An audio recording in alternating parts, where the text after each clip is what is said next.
morning, and thank you for joining us. I'm Alero Edu, and this is Sunrise. It's a Saturday morning. Good morning.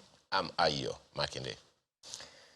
The fuel shortage is not abating, even though NMPC tells us they have trillions of liters. No, billions. Come on, billions. Well, so where is it all going?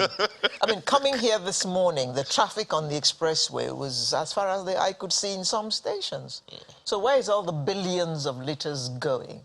Well, there's been a huge backlog. There's a huge gap to fill. Yeah, but but it improved at some point early last week. Yeah. And then it was like tapered down. It now There's a question that I've asked over and over again, Alero, and it could be responsible, maybe not, I don't know. That the fuel stations that had this bad fuel, how am I going to take commodity from on a tank? Then go wash tank now, that's all. How are you going to wash it? You know, don't forget that each tanker has 33,000 liters. Yes. Is there a leak under the tank that is going to leak it away? Do you understand what I'm saying? They will put a hose or something and pump it out. Has that been done? There must be a way to. They must have a way. I agree there is a way. Has that been done? You know, it was so bad last week. One of my friends. Do I have a filling station? One of my friends said jokingly, "This is why we cannot find any fuel. Give us a bad fuel." I'm telling you. And ruin your car? It got that bad. It got that bad. In fact, someone sent me an image. Someone sent me an image this morning of small kegs of fuel being sold in front of a fuel station. That's where they sell them. Another person sent me a video, a short clip of petrol being given in 5-liter kegs as souvenirs at a party. That's a good one. I said, is this for real? Very much appreciated. Even it's only 5 liters, but it'll get me home. It's just half of the keg. Thank you. It will get me home from here.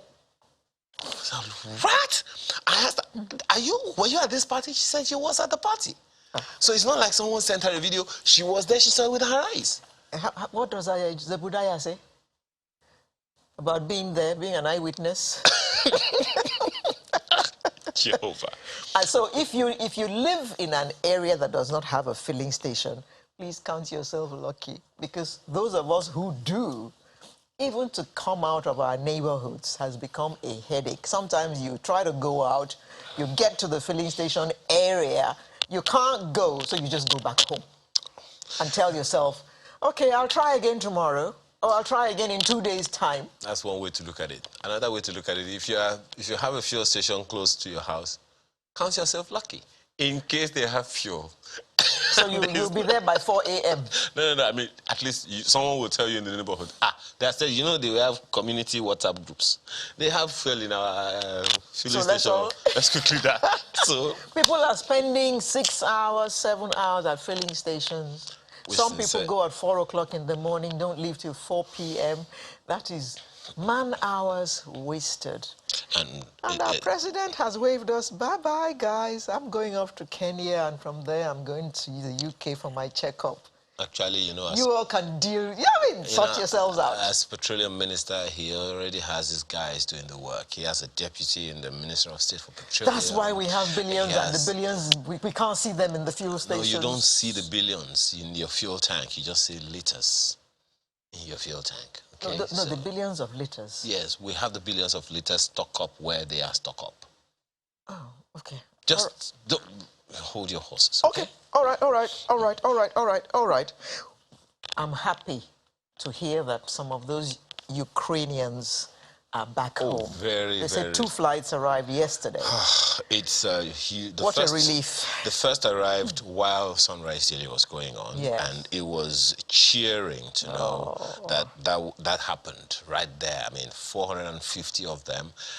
They landed at a private, wing, private jet wing of the airport, so their parents couldn't welcome them at the airport, and it's such a huge relief. And there is something where Kayla Megua, one of our correspondents who was there at the airport, said that the students were praising governments for their intervention. Aww. That's the kind of thing we want to hear. That's why we do what we do here. Yes. Raising the issues so that government will know that these things are there, do the needful, and you will definitely get the people's accolades. I mean, what else are we looking for? Yeah, I mean, okay, they had been complaining earlier, but in the end, it got done and they arrived home. Oh. And I'm sure there are many more who would do anything to come back home now. Absolutely. Even though at the time it was, we got to get out, we got to get out, we need to go look for greener pastures. Greener pastures. Anyway, welcome home, guys. If any of you is watching Even this though morning, we we're very understand. happy to have you all back, safe and and sound. Even though we understand that there are some of them that said that they don't want to, it was from the Ministry of Foreign Affairs that says some are unwilling to come back. Yeah. So, but we just wish them it's their safety. choice. Yeah, of course. Good luck to you all. Safe wherever they are right now. The gender bill. That raised a lot of dust in the course of the week. I see that wry smile on your face. Are you sure the dust has settled? You knew that I was going to go there. Oh, the dust has settled. The dust is, I mean, the whirlwind is just gathering momentum. I mean, I saw the lady that you had on Daily, and she was saying, we've only just started. I mean, this cannot continue. Something has just got to be done. Well, yeah. The Constitution may not have recognized, but the parties, what are they doing? the political parties. Well, I think that's where to start. Well, one of the gender bills, one of the provisions, one of the gender bills that was stepped down was to give more women more inclusion in the administration of political parties. The women are the ones who populate the parties the most. And they are the ones who go out to vote. Why don't they, look, use that voice, use that number to insist. Give this woman or we're not voting. You know what I mean? Those are the things one could easily do. Whereas I understand where we are coming from as women.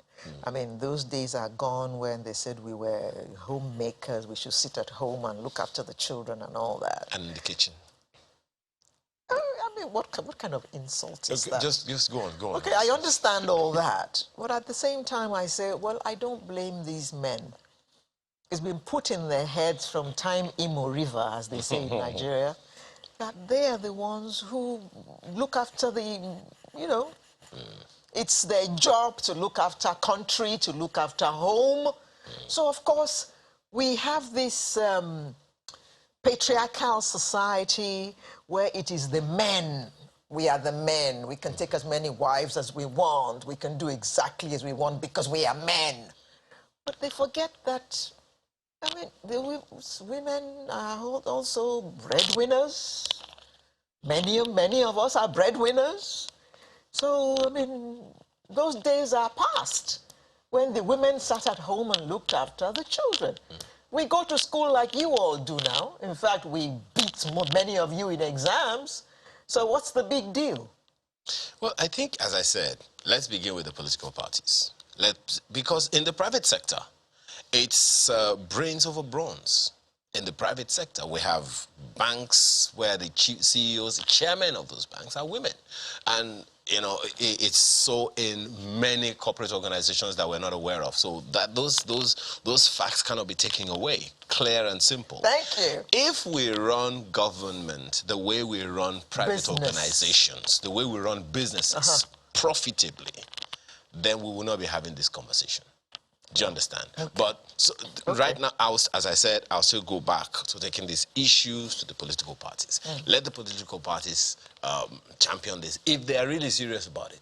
I heard the disappointment, if I can use that term, of the Speaker of the House of Representatives saying, these are the women who vote for you. And exactly. But it would seem like, look, guy, you don't understand. Okay, so let them, at the party level, insist.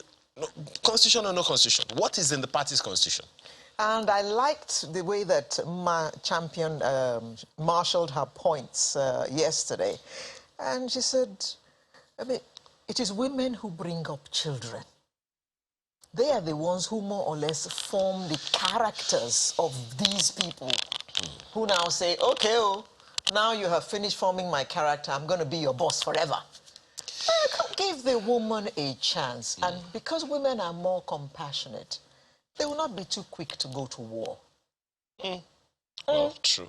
He says, Well, if we continue this conversation, we're not going to end. I also know that women are the ones who prepare the food, but who prepares the menu? A shout out to my old school friend, Cyril Mokoye. I know you're watching. How are you doing all the way in Benin? Okay. Have a happy weekend. I hope it's your birthday soon, so that maybe our first conversation this morning will be around the customs valuation policy. A review of that policy is being considered. What is that all about? You'll find out shortly. And after that, we'll be looking at the many troubles of Abba Kiari. Well, he seems to be getting deeper and deeper in it. Apapa Port 1 year after. That also is on the menu. And then we'll look at the Quest Time platform. What's that? Well, the question will be answered in due time. Also, the World Kidney Day is sometime in the course of the week ahead. And the numbers are not pleasant, I have to say. More on that shortly. And then, as usual, we shall close with the Artist of the Week segment. And I'm glad to say today we have a she. A very interesting she. Indeed. She or a shim? She. She. Okay. She's very much a she. Very much. Very with much. Proof. All right, so that is it. We'll be back shortly to take on the issues as they come. Grab your cup of cocoa. Oh, cocoa. I will be back. See you in a bit. That's our first conversation this morning. Thanks for joining us. The introduction of the new valuation system, identified as the Vehicle Identification Number, VIN, in January. There's VIN, there's NIN. No. VIN is for vehicles. Are you a vehicle? No, I said there is VIN. Yes. There's NIN. That's for National Identity Number.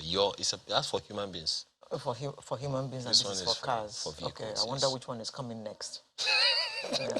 Maybe the one for computers. Oh, for anyway. CIN. Well, that VIN, the new valuation system, has continued to receive criticism by stakeholders in the country. However, during the week, the Nigeria Customs Service held a meeting with stakeholders to resolve the looming outrage. What is the looming outrage? Some of us may not even be aware of it. It's not looming anymore because they've been protesting. Maybe there are some larger looming, such as fuel scarcity. There's more coming. Exactly. Okay. So we have two people joining us on this program this morning. Lucky Amiwero is President, National Council of Managing Directors of Licensed Customs Agents. He joins us from our studio in Abuja, as well as Timmy Bomade, who is Customs National PRO. Thank you, gentlemen, for joining us this morning. Well, let me begin with Mr. Amiwero. Maybe you want to, he's joining us virtually. Maybe you want to, first of all, give us an idea exactly what the issues are. I'm pretty sure many people may not even be aware, Mr. Amiwero, what the issues are. So exactly what are the issues, just to be clear?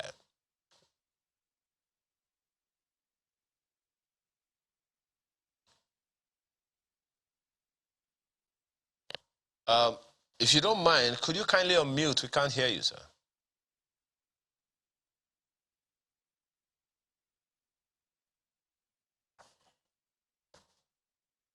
Okay. Can't hear you yet.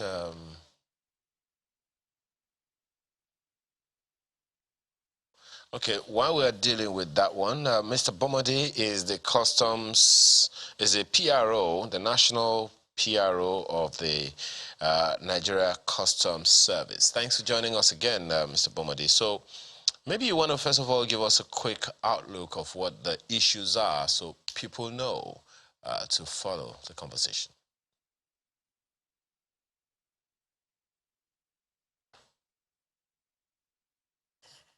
We can't hear you as well. Well, we'll be back. Let's deal with those tech issues and we'll be...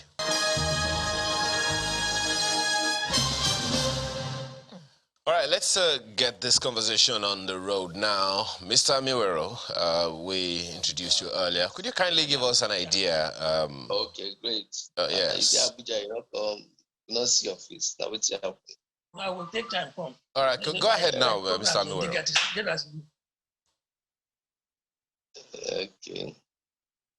Can you hear me, Mr. Amiwero? You're not hearing from them. Yeah. Can you hear me, Mr. Amiwero?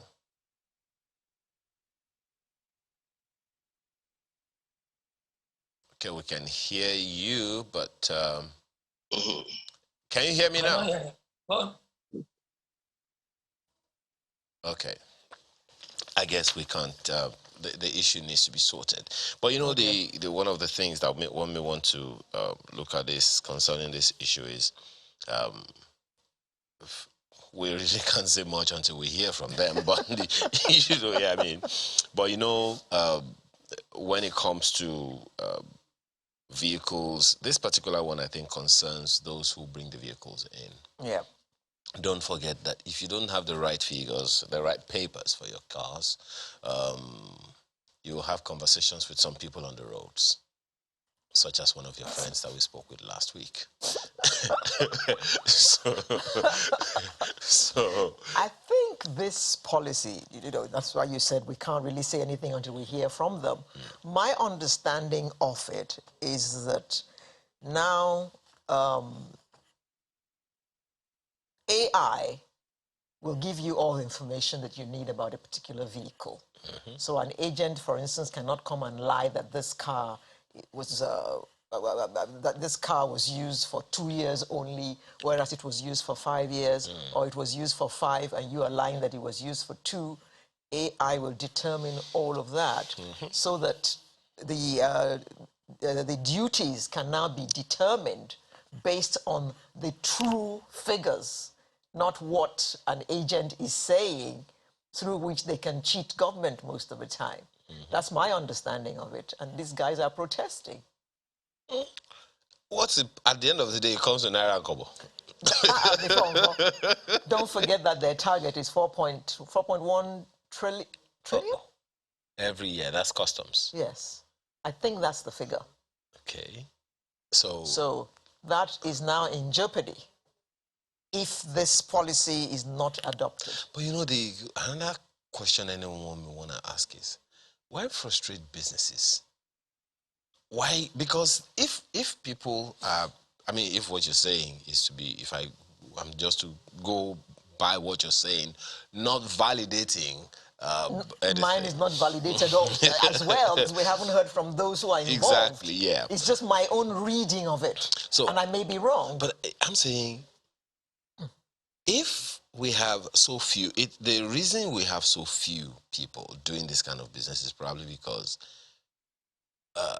not everyone has that courage to go into certain businesses. I mean, if it's that, you know, costly to get involved, to get into the business, it definitely is something that should give anyone cause for worry. Yeah. So if my business will cost me, say, 10 naira or 10,000 naira to run, and you are asking me, I mean, that 10,000 naira is XU, and I know that my bills from you is another 10,000 naira. I'm going to put the price on the product. Of course. On the business. And if the more expensive it gets, the slower the business runs. So naturally people would go away. It would rather, because, I mean... do something else. Well, if I'm supposed to buy this vehicle and I don't buy it, I can just buy a bicycle or something like that. But they say that by the old system, the duty for a used Corolla used to be something like 255,000. By this system, the duty would be something like 1.9 million. I mean, at 1.9 million for duty on a Corolla, how much are they going to sell it when it leaves the port? I think you also need to get into this business. Let's ask Mr. Amiwero if... I couldn't. I don't have the gall. Don't talk about I that don't have the gall. Mr. Amiwero, I hope you can hear me now. Yeah, we can hear you. And we can hear you now, thankfully. Jolly. So, take us through this conversation as we began earlier. What are the issues? We seem to be blabbing here. Maybe we don't even understand we don't understand. Well, thank you.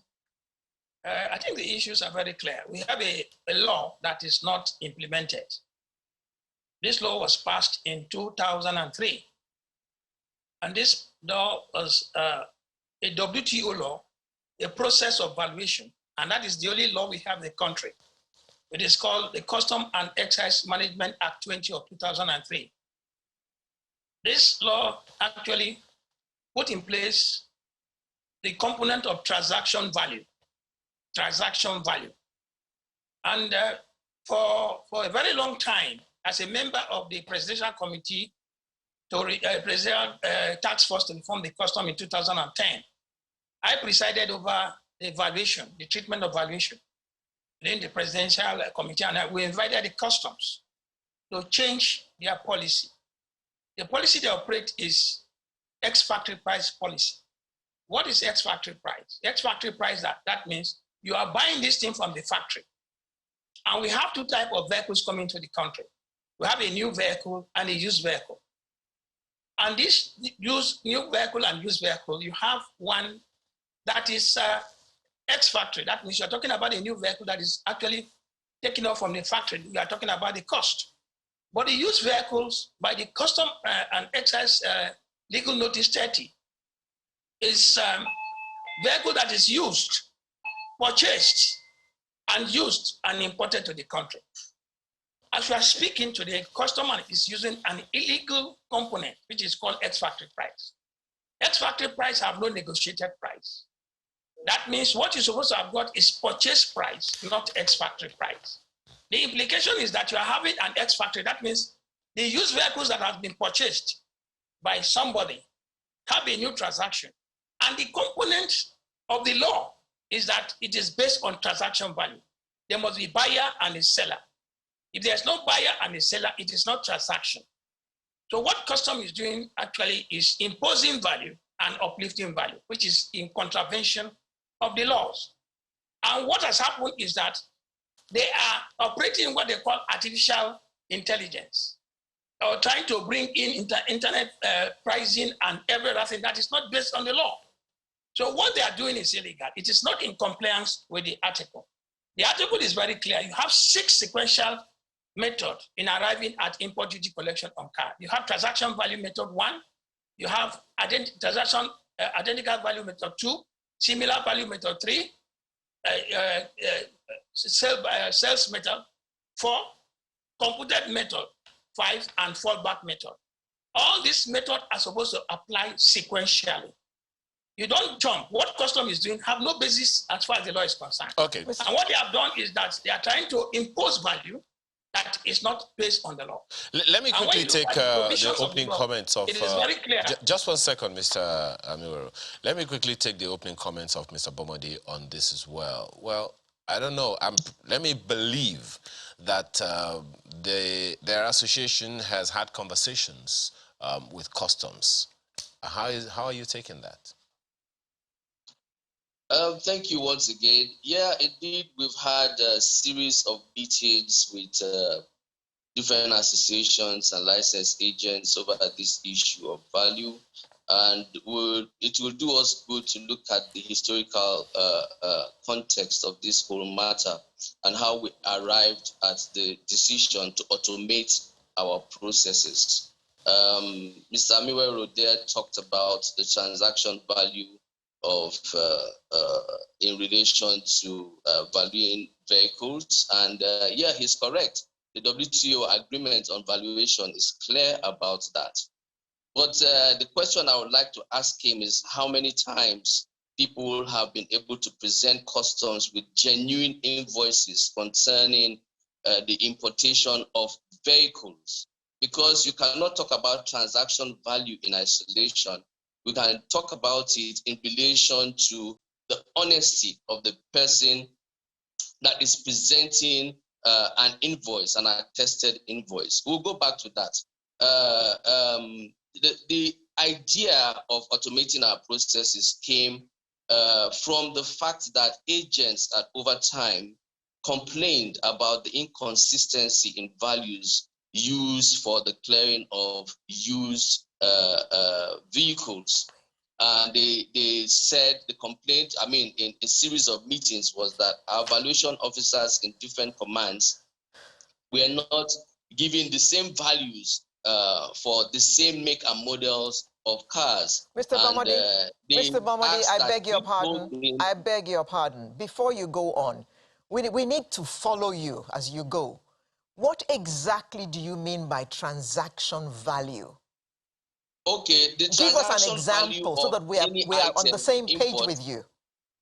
Okay, the transaction value for any import is the value paid or payable for that import. That is the WCO definition. Either the value actually, the price actually paid or payable for an import. And as he said, the transaction value is what is reflected in the import document, the invoice. What is invoice? And then WTO agreement says that if you can't get that value, if you can't get the correct value, you can use the value of identical goods, you can use the value of similar goods, there are 6 criteria down: the computed method, the deductive method, and the last being the fallback method.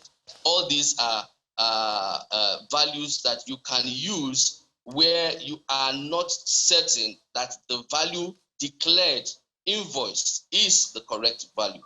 And this is the challenge we have with used vehicles. It's a historical challenge because we've seen over time that importers and agents have not been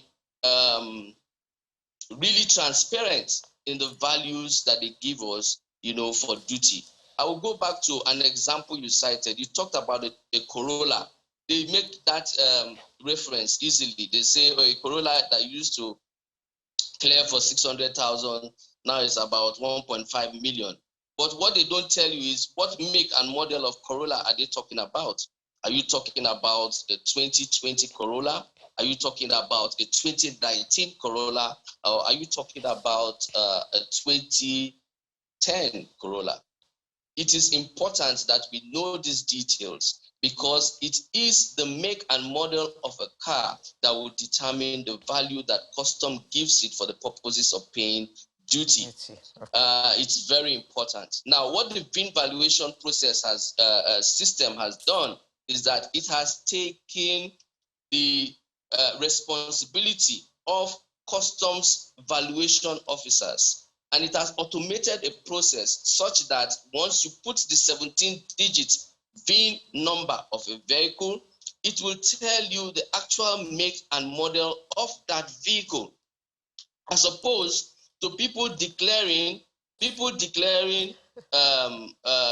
let's say they are bringing a 2020 vehicle and they declare it as a 2010 vehicle just because they want lower values and they want to pay lower duties. So false declaration has been one of the major challenges that we've encountered in the ports. And what VIN valuation does is that it tries to, by automating the process, it makes it very difficult or almost impossible for people to just describe a vehicle without stating its unique ID number. Well, And Mr. Bomodi, perhaps one of the challenges that helps us in knowing exactly what the vehicle is and tells us the range of values that could apply to that vehicle for the purposes of paying taxes. Perhaps one of the challenges for the people, the operators in the industry, would probably be the costs on the business,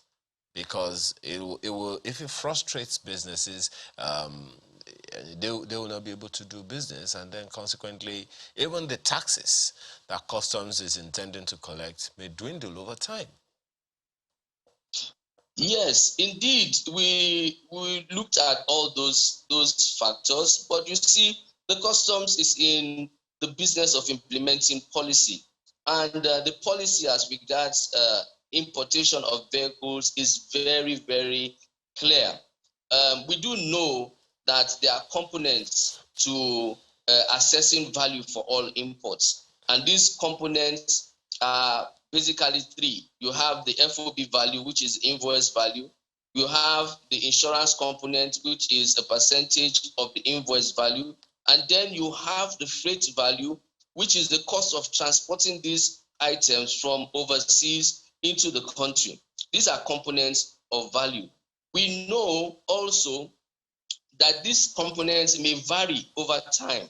There is no market for used vehicles, for example, where the prices are consistent, all over. There may be differences in invoice value. There may be differences in freight value. So the custom has taken into consideration these factors and has look for the ease of doing business, for the conveniences of businesses. Mr. Lucky said that the customs our procedures is in violation of WTO agreements, and I will disagree with that. They are not in violation.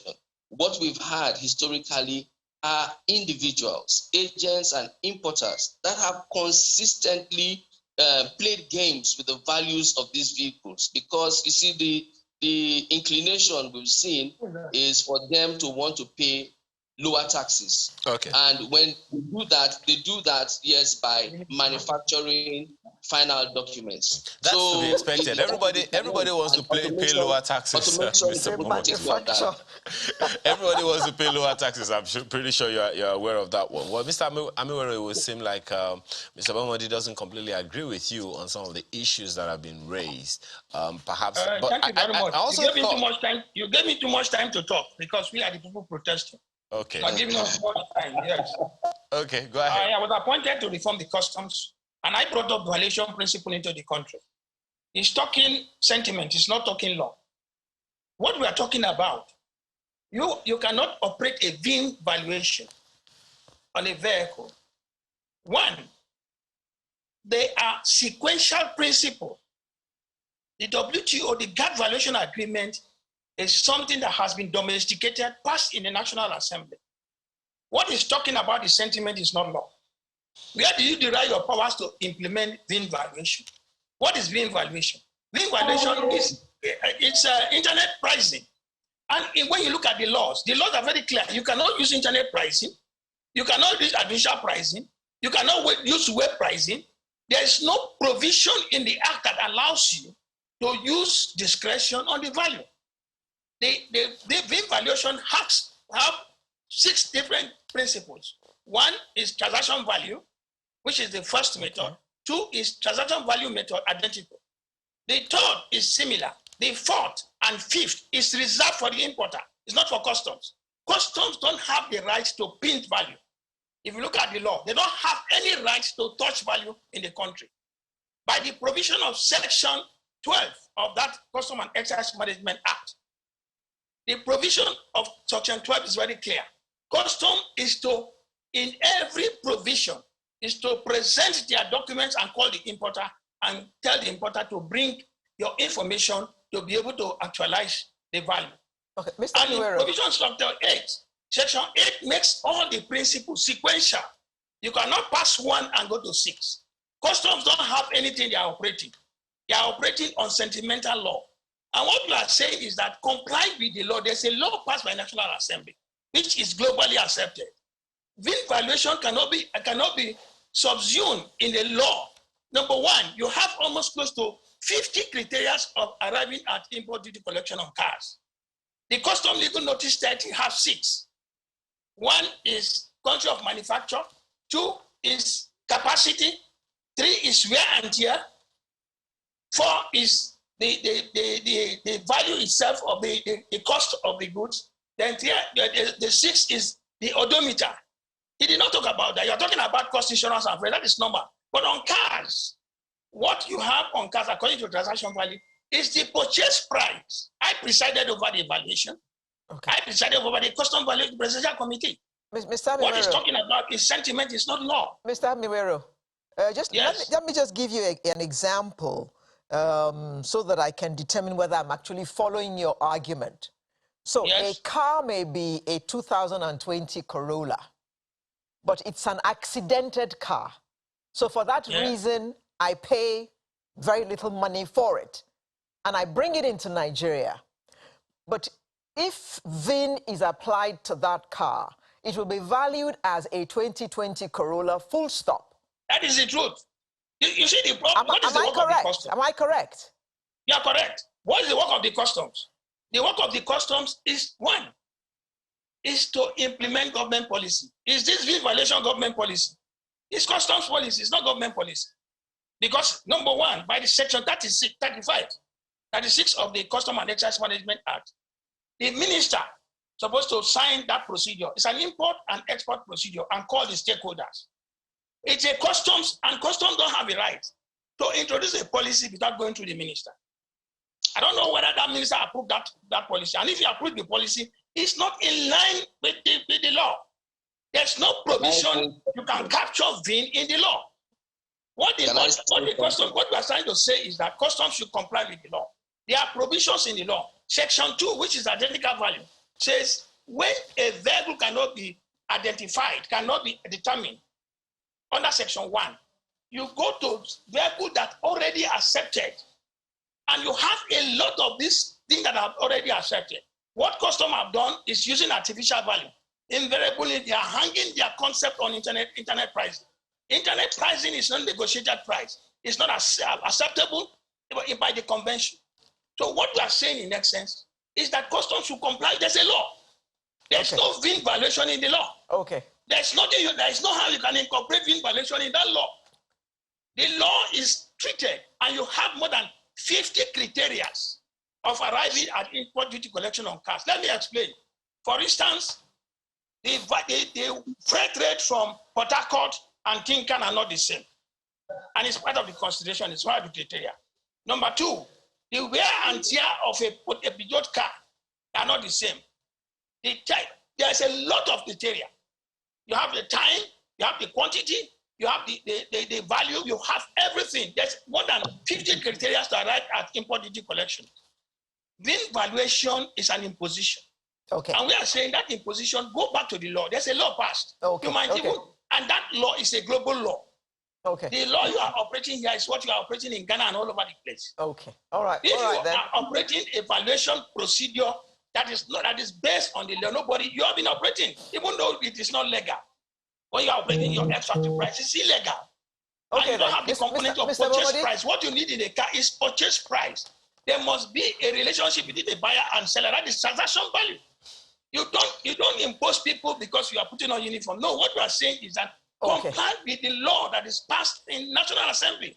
Okay, relate your violation to the law.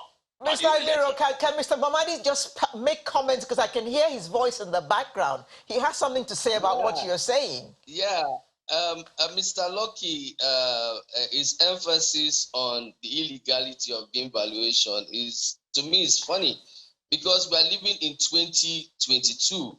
And we have to use the tools of the moment to solve the problems of the moment. And that is where technology comes in. The vehicle ID number is a 17-digit number that captures all the characteristics of a vehicle and makes it virtually impossible for anybody to make false declarations to government for the purposes of paying taxes. The 17 digits in the VIN valuation specifically talks about all the things that Mr. Lucky is mentioning there. So imagine that an officer that needs to take a decision as to either the validity of a value presented or not has to go through the books to run through maybe the 50 criteria that it talks about and to say, oh, how does that facilitate trade? On the one hand, they want facilitation of trade. On the other hand, they don't want automation. On one hand, they talk about the values that they present for customs. I want to ask Mr. Lucky, how many times have persons that imported used vehicles presented the original invoice for which they use in purchasing those vehicles? You talk about transaction value for salvage vehicles. There's a criteria for importing salvage vehicles. You need an export certificate, you need a salvage certificate, and there are other documents that you must have, because from the countries of origin, you can't buy salvage vehicles just from an individual. Those are insurance auctions, and we know how these things are purchased. The fact that the car is accidented, the level of damage of the vehicle, the odometer of that vehicle, and other characteristics still determines the value of that vehicle. And we have access to that data. The VIN number of the vehicle gives you the historical data concerning that particular vehicle, the number of owners that had owned that vehicle, the kind of damage that that vehicle has, and all other characteristics. So Mr. Lucky wants to take us back some 10, 15 years ago when the Nigerian Customs Service is intent on moving forward. It's intent on harmonizing our processes, intent on simplifying our processes, and intent on automating all our processes. And this is what we are talking about. We are talking about removing human interference in the process. We are talking about unnecessary arguments when it comes to the value of goods. We are talking about people making honest and transparent declarations when it comes to the importation of vehicles. And we really need to be forward-looking in our approach.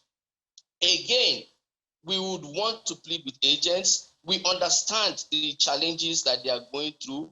We know that, when it comes to paying taxes, people are never comfortable with doing, the things that are expected of them. We also know that the process of transiting from a manual driven process to an automated process is one that has certain challenges. So all it needs is time. We've not done anything illegal. The Nigerian Customs Service has not done anything illegal. We've been consistent in our approach when it comes to the issue of values. And we've always tried to let the agents know that whatever it is that you are doing now, whatever process that has been adopted now, there is room for improvement. And this improvement can only be achieved when we adopt the use of modern day tools. Artificial intelligence is one of them. Again, to correct the impression that Mr. Lucky tried to create, he talks about internet value. We're not talking about internet value, even though even the WTO agrees that we can use modern technology to get facts concerning imports of vehicles. We can talk about the use of blockchain. We can talk about the use of artificial intelligence. All these are things that modern day customs tries to use, not only to facilitate trade, but to make sure that that integrity is built into the supply chain process. And that is what we are trying to do. Okay. We had a town hall meeting in Lagos, and we were able to get feedback from the stakeholders, all those that were present on that day. And we observed something critical and why this challenge came.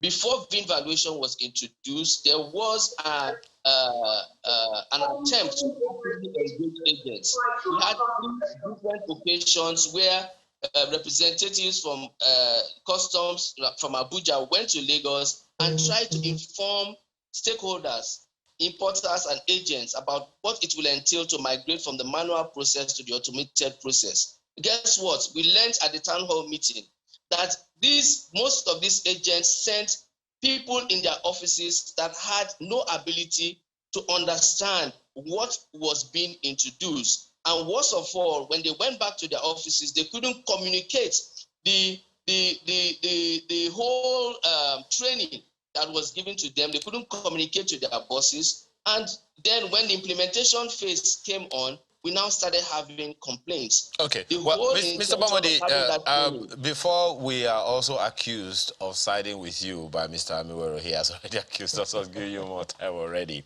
But, so, Mr. Amiwero, there was that meeting held, and our understanding is that the meeting was held with stakeholders to resolve the looming outage.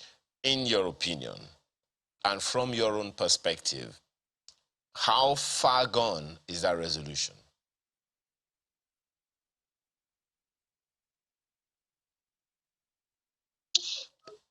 Mr. Amiwero, can you hear me? Sorry, Mr. Amiwero wasn't at that meeting. He wasn't at that meeting. There were other stakeholders that were there at that meeting. Okay. And we told them that... Are you saying... just a second. Let me talk. Just a second, Mr. Amiwero. Are you saying... Well, if just a second, Mr. Amiwero, let me ask Mr. Bamodi, if the managing directors of licensed customs agents were not at that meeting, then who are the stakeholders? They are there. You don't expect me to be there. I was appointed to reform customs, and I brought that law. What he's telling you is semantics. Custom since 2006. Custom has been automated. What you are trying to introduce is illegal.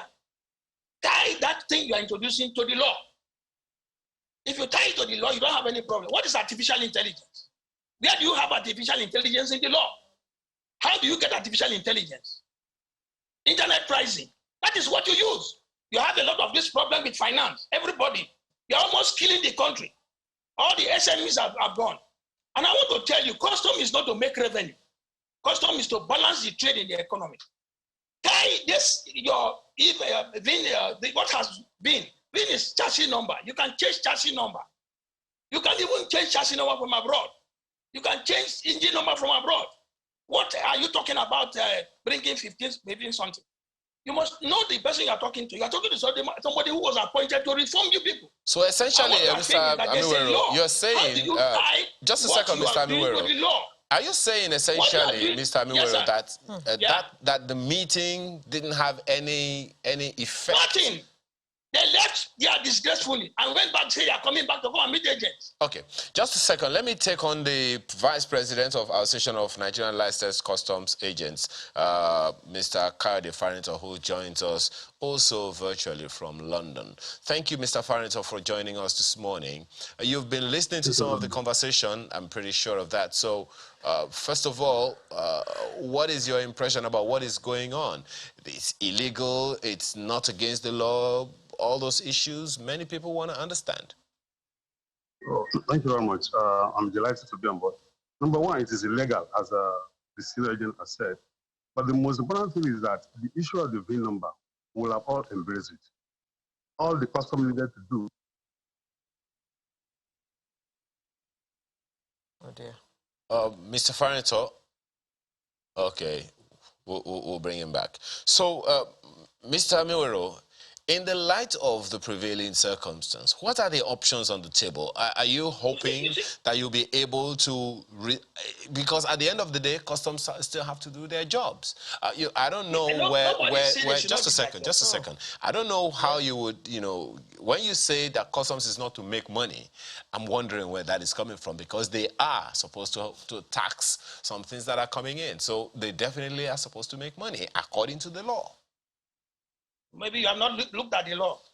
Custom is for revenue. Their revenue function is 10%. The other function is to implement the economic policy of this country. If the custom is wrong, the economy will go wrong. Revenue is 10%. Go and look at their law. Custom is involved in everything about the nation. After the Constitution, the next document is the SEMA. Nobody said they should not do what they want to do, but comply with the law. There are principles. There's nothing called artificial intelligence in the law. There's no internet. All those he's talking about, they're not in the law. But you heard him say that there is a need to comply with technology, the prevailing circumstances, the global standard tools. Since 2006, I was a member of the Destination Inspection Committee who brought in the technology that this custom is using. Custom has been, this technology is there. What we are saying, incorporate your technology to the law. Mr. Farrington, just hold on 1 second. Let Mr. Amiwero finish his thoughts. Go ahead, Mr. What we are saying is that incorporate what you are doing to the law. What is artificial intelligence? Tell me what is artificial intelligence. If it's not internet value, what base? We are saying that, look, transaction value is buying and selling. What is transaction? There must be an element of sales of contract. It is talking trash. Comply with the law. What we are saying? We're not telling you that, no, don't implement. There are criteria. And these criteria must be followed. It's a global legal document. Okay. Signed in 2003. That is only the evaluation law we have in the country. All right, the point you are making is very clear here, Mr. Amiwero. What we are saying is that they should comply with the law. With the law, okay. We'll take him up on that, but let's take the comments. Just a second, Mr. Amiwero. Yeah, let me take the comments of Mr. Farrington, who has rejoined this conversation. Please go ahead, Mr. Farrington. Yeah, thank you for allowing me. The issue I'm saying is that all Chief Amiwero is saying is in order. There's no law backing this implementation. We actually noticed that there are variants when you have duty payments. If you have a 2015 vehicle, Tinkan, PTML, Apapa, all will never pay the same duty. And even when you leave these vehicles out of the port, you are still accosted by customs officer, extorted, harassed, even embarrassed. So all we're saying is that if customs want to implement the bill law, aside the fact that it is illegal, the stakeholders were not carried along. And legal notice status talked about wear and tear. I remember Madam talking about 2020 vehicle accidented. If you venture bringing it into Nigeria, all custom does, it will give you internet value, which is criminal. It is very illegitimate and it is very wrong. The wear and tear talks about the age of the vehicle, the odometer, and year of manufacture. All these things were not factored, were not put into consideration. And that is why it is very, very unfortunate when we shout that our customs are not behaving professionally. It is killing the trade of this country and it is killing our economy. We are privileged to have at least gone to other clients. We see the way it was done. Aside the fact that you go on internet value, before now, the ex-factory price that were implemented, these are data that were collected from somewhere. Okay, the man is talking about artificial intelligence. What is artificial intelligence? The artificial intelligence will collect the data. The data you are using, where did you get it from? These are the intelligent questions we need to answer. So if you must implement a new policy, the stakeholders, you cannot shave my head in my absence. Carry the stakeholder along. Let us subject it to criticism. We fine-tune it in the interest of the nation. We all want Nigeria to move forward, and we are delighted in a situation where you clear your vehicle, nobody accuses on the road. But what customs has done is to actually cause serious pandemonium. As I talk to you now, over 1 billion naira will be lost as storage and damages, and the people that will pay it is the importer. And who is going to grunt it? The final consumer will be the one that will bear the consequences of what is happening in the port. It is very, very unfortunate that we are talking this way when every customs in the whole world. WCO 2013 said that every custom nation must carry along their custom brokers and their stakeholders so that you will be able to implement whatever is the government policy. Besides that, the Logistic Performance Index, which is a World Bank thing, the first thing that spoke about is predictability of every custom nation. We do not have it in Nigeria. If you bring in any consignment to Nigeria, God save your soul, aside the fact that it will be delayed, custom will twist it and slam with illegitimate demand notices. If you must implement this bill number, subject it to criticism, carry along your stakeholders, let us fine-tune it. We'll not ask you questions. Where have you gotten all these your values that you have inputted in the system? Not you going to the internet. If you go abroad now, I'm abroad now, I want to buy a vehicle now, the internet value, when it was stated, it said 10,000 pounds. Behold, when I spoke with the consignee, the man agreed to sell this vehicle for me 2,000 pounds. So aside the fact that we have Act 20, which is a violation act, and you cannot do anything outside the interest of the importer. We know that you are protecting the revenue of the federal government, but you can't be doing that at the detriment of our economy, because your implementation now is taking us backwards. Vis-a-vis even the e-commerce and the e-invoices of the CBN, you are always taking us backward in that nation, and it pisses me off when we see that other nations are moving Nigeria to move. And you're deliberately doing this. You were celebrating last week that you meet your target. How did you meet your target? How many people lost job? How many importers could not clear again? As I talk to you now, we have about 35% of importers who have said now that they will not clear until and they will not ship any vehicle until they are sure that the coast is clear. It is in the interest of this nation. Let us be very, very patriotic. We have a management team of Nigerian Customs Service that is not professional. With due respect, I have no apology for anybody. And that's what we are bringing. We are bringing the federal government to give us a proper officer who has been trained. He knows the law, he knows what he's supposed to do, and he knows how to carry along every stakeholder that is important in industry. Mr. Farrington, Mr. Farrington, I beg your pardon. You spoke about talking to the stakeholders and carrying them along. But Customs did say that they held a stakeholders meeting. But those who attended were not capable of going back and reporting what exactly was discussed at the stakeholders meeting. Let me tell you what they did. Customs knows how to carry the stakeholders along. There are over 6-7 associations that are registered in the freight holdings in the ports. We have the Council of Marine Directors, we have ANACA, we have NAGAF, we have AREF. All of this, you invite them when you want to do information dissemination, not bringing in tout who will always come and say yes, sir, to whatever you are doing. They have never carried along the stakeholders. Each time they want to do this illegal thing, what they do is to pick people who are psychopaths, who are customs boys, they are former camp boys, who will always say they have had their stakeholder meeting and they will not be giving you the video. If I am telling you, by virtue of my position as vice president, that there was no stakeholder, Chief Lucky Amiwero is telling you that there's no stakeholder. If you talk to Dr. Anebuna now, Boniface, he will tell you that there was no stakeholder missing. So where did you have your stakeholder? In the moon? Or in the airport? Let's ask Mr. Bomodi that question that you have asked now. Well, Mr. Bomodi, you have listened to the two gentlemen speak, that as far as they are concerned, they aren't aware of this stakeholders meeting with any intention to resolve the issues. How do you respond? First of all, we had a stakeholders meeting. Before that, we had that is the one that was held on the first. We've had countless other meetings. The last one that he referred to was even in the national dailies, reflected in national dailies. We called, except they want to regard somebody as Chief Shitu, as a non-entity in the industry. This is a former president of ANAC.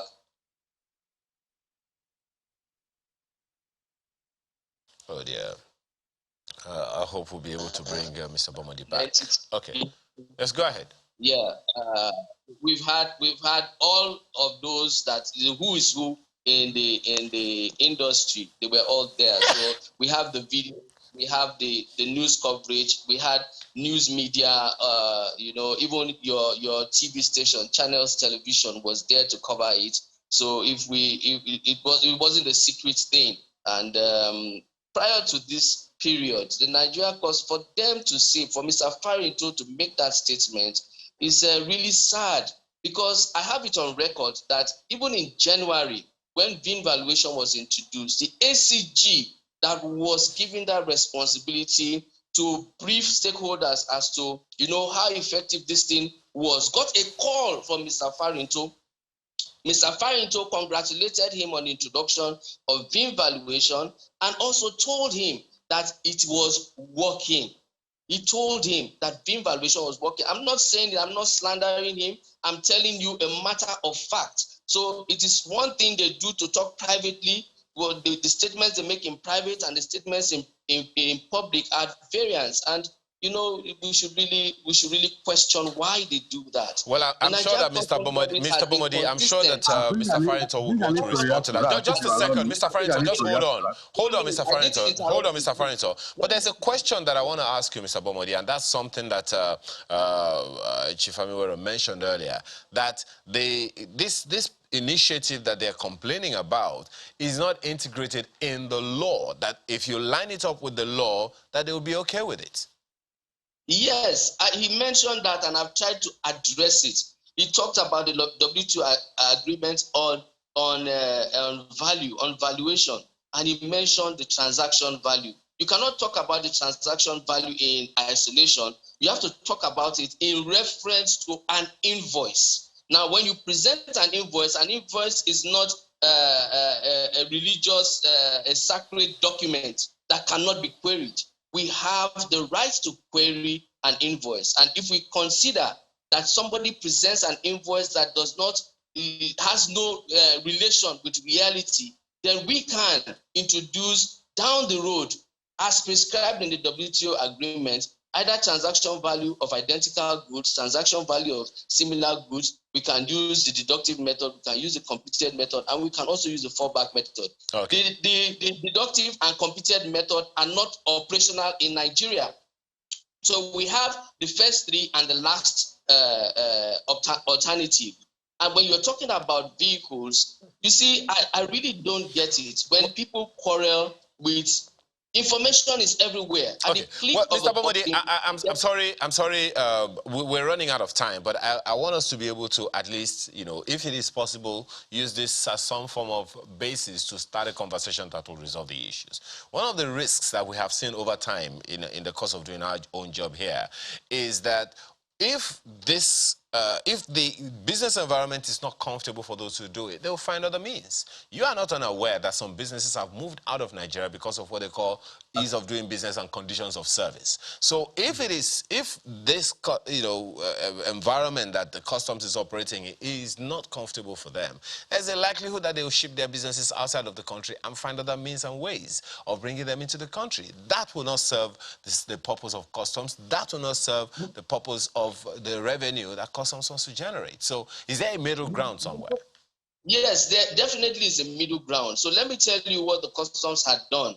Prior to this period, when people bring in new vehicles, they pay a duty and a levy of the same amount. So duty 35%, levy 35%. Nigerian Customs Management made a presentation to the government, to the Federal Ministry of Finance, for the reduction of levy for new cars. And the levy was drastically reduced. Now, if that is not something, if that is not a policy direction that takes into consideration the needs of Nigerians, I don't know what that is. Okay, that's Secondly, one. Okay. as it concerns used vehicles, what the service is saying is this: when you come to us, be as transparent as possible. We may not expect 100%, but please come up so that let us have something close to reality. Okay. You cannot bring in a 2020 Corolla, for example, and tell us that you bought it for $5,000 because the person you bought it from is your brother. It's not done. If you are going to we're winding down now. document, quickly, before we go, you have suspended the implementation of this VIN policy for the next 30 days. What are you expecting to happen within the next 30 days before you begin to implement it? Are you going to continue having meetings with stakeholders and explaining exactly what your intentions are? The policy was not suspended. I read in the news somebody said that it has not been suspended. What the management intends to do, we are looking at our options. We listen to the complaints of the stakeholders. We are reassessing our system to see if there are things that can be amended to accommodate some of the complaints of these stakeholders. So, but what we are doing within the next 30 days will be to run the automated system side by side the manual system to aid the congestion of the ports. First of all, we were not the ones that called for the strike. Agents called for the strike, and they resorted to strike in contravention of dispute resolution principle. Okay. You have engagements and other things. Just one second there, Mr. Bomodi. The issues are very many. Most certainly the issues are very many. Mr. Farrington, you want to quickly respond to something? Am I still talking, please? No, hold on, Mr. Bomodi. Mr. Farrington wants to respond to something you said earlier. Yes, I just want to say that it is very, very unfortunate that we're thinking like this. If Mr. Bomodi will come on air, where over 30 million Nigerians are watching and tell us that they are not suspended the policy, knowing fully well that these consignments are accumulating storage in our seaport, it shows the kind of person we have in this era, and it's very, very unfortunate. However, let me quickly say this.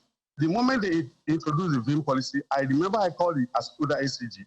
I told him that you want to implement this thing, fine. I asked him 3 questions he could answer.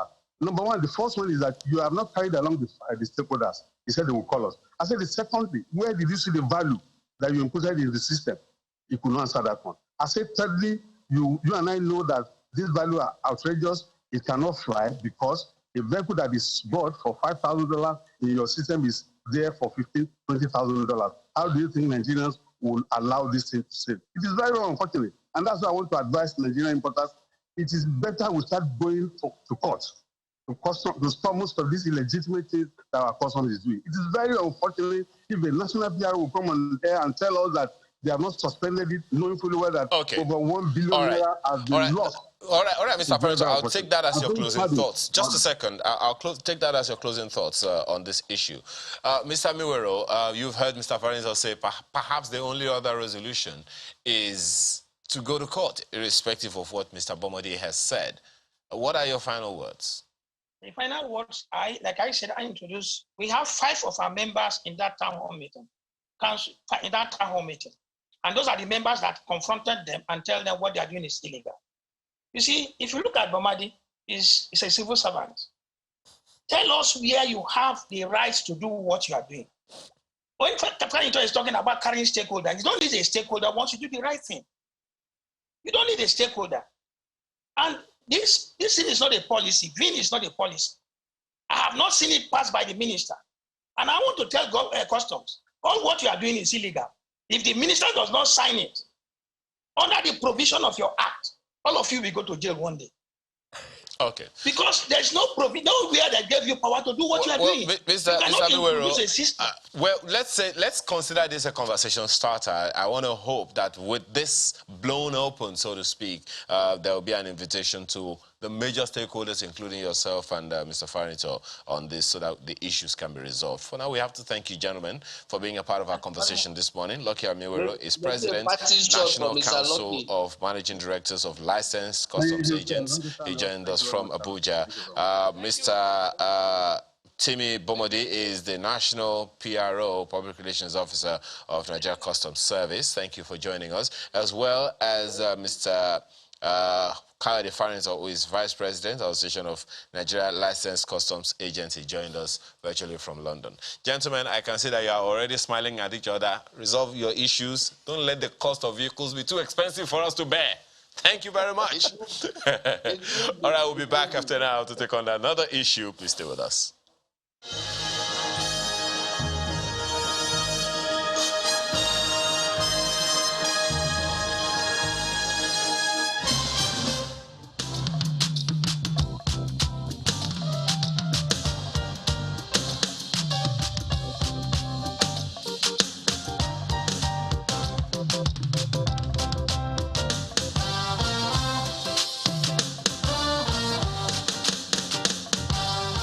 Okay. Welcome back and thank you for staying with us. Now let's move on to other things. Let's look at the many troubles of Abba Kiari. Well, he does have many troubles indeed, because during the week, the federal government approved the request of the United States of America to extradite embattled and suspended police chief Abba Kiari, who is implicated in money laundering, identity theft, and conspiracy to commit wire fraud. In conjunction with a UAE-based social media influencer known as Hush Puppy. Of course, his real name is Ramon Abbas. So that's what we're going to be looking at this morning, and we have on our panel to do that with us. We have a security consultant, Comrade Oladende Abiyo. I'm no longer Otumba. He's now Comrade. Comrade Otumba. Oh, I love that. Good morning. Looking good as ever. Thank you very much. One day, I'll get the one to come and pay. Hey, why? I don't know what you're paying for. When we get there. Maybe also he wants to pay for Abba Kiari's bail. I don't think that what he has done is bailable. You missed it. Well, he said he wants to pay for something. We'll come to that. We'll talk about that off camera. Okay, also in the studio with us, we have Dr. Oamien Ohidevie. Yeah. Did I get it right? Correct. Thank you very much. He's also a security expert. And joining us virtually, we have our old friend, Barrister Malaki Ugumadu, former president, CDHR. Hi, Malaki. Good to see you. Also joining us virtually is the public affairs analyst, Aliu Dodo. Morning. Okay, now let's get this conversation on the road. And I'd like to begin with the lawyer, if I may. Malaki, we understand that the federal government has given its approval for our super cop, in quotes, by the way, to be extradited. Legally, how much time does he have, bearing in mind that the NDLEA is actually taking him to court on the 7th? His trial in Nigeria will begin on the 7th. Okay. Well, once again, thank you for the opportunity. I am very particular about. Okay, all right. I'll try to do that. In which all of this is happening. The law is that once there exists between two nations or three nations, as the case may be, either bilateral or multilateral extradition treaty, what happens is that once the request is made and parties are bound by that treaty to submit fugitives who have been requested to be extradited. Now, with respect to the Extradition Act, Cap E25, Laws of the Federation 2004, once you have such a request, the party to whom the request is made, when I say party, I mean the state party, in this case, Nigeria, to whom the request is made, is obligated under that act to send and extradite such a person to such a country where the request is made. That is clear enough. However, if you look at Section 3, Subsection 5, particularly Subsection 6, it is to the effect that once there is a charge, a valid charge, before a competent court of law regarding the same person over whom the requests have been made, such a country will no longer be satisfied first. In other words, the municipal country, which is Nigeria now, will have to deal conclusively with the case. Secondly, where the case, which is the prosecution of the charges or the offenses, leads to a conviction and sentencing, the person so convicted will have to serve out his terms in prison before the extradition can ever happen. I think this is the bone of contention now. So for me, what is the issue? The issue is, as at the time the request was made to Nigeria, was there a charge against Abba Kiari? The answer is no. Yes. At the material time when the Attorney General wrote his application before the Federal High Court, seeking the order of the court authorizing their extradition in compliance with the law, as the chief law officer of the country, pursuant to Section 150 of the Constitution, was there a charge against Abba Kiari? Even if there was issue of indictment in law is not a charge, a formal charge or an information before a court. The real charge is when you have been arraigned in court, and I can hear you now mentioning 7th or 8th as the case may be. This is speculatory. So where we are now, and it's a pity because there's supposed to be interagency collaboration in a lot of this. Let us not look funny, particularly when we have consented and accepted to be part of the civilized Committee of Nations. The issue Dr. Malaki, just a second. The issues are very clear. I was a little troubled when you mentioned the word fugitive. Is he a fugitive? Yes. What is a fugitive? When you run away from the law, from the long arms of law, you are regarded as a fugitive. I'm aware that there have been direct invitation, there have been charges, by the U.S. government requesting him to come over with respect to the internet fraud and the case involving the hush puppy. Okay. So when you don't submit yourself for such investigation or trial, you become a fugitive, even within Nigeria. Okay. Invited by the police. All right. It was just a little scary when you used that word, But let me ask Mr. Ari. Okay, it's Komtumba Ari, because I can combine the two. Now. Okay. Komtumba. Okay. What's your take on all of these? First of all, for me, it was, and for the security community, it was a rude shock that someone so highly decorated that had to, happen to him. First of all, how did you receive that one? Well, for me, it wasn't. I wasn't shocked. Neither was I surprised. How so? Yeah, because over time, we've seen cases here in Nigeria where we systematically build up strong individuals as against building up strong institutions. And they always end up abusing the opportunities. I may not want to go into details, but a lot abounds here. Unfortunately, the society aided Abba Kiari so much that it was unduly celebrated at a time when there were charges or accusations now flying around about him. Even Evans, when he was arrested, declared that the amount of money seized from his house was far more than what was declared.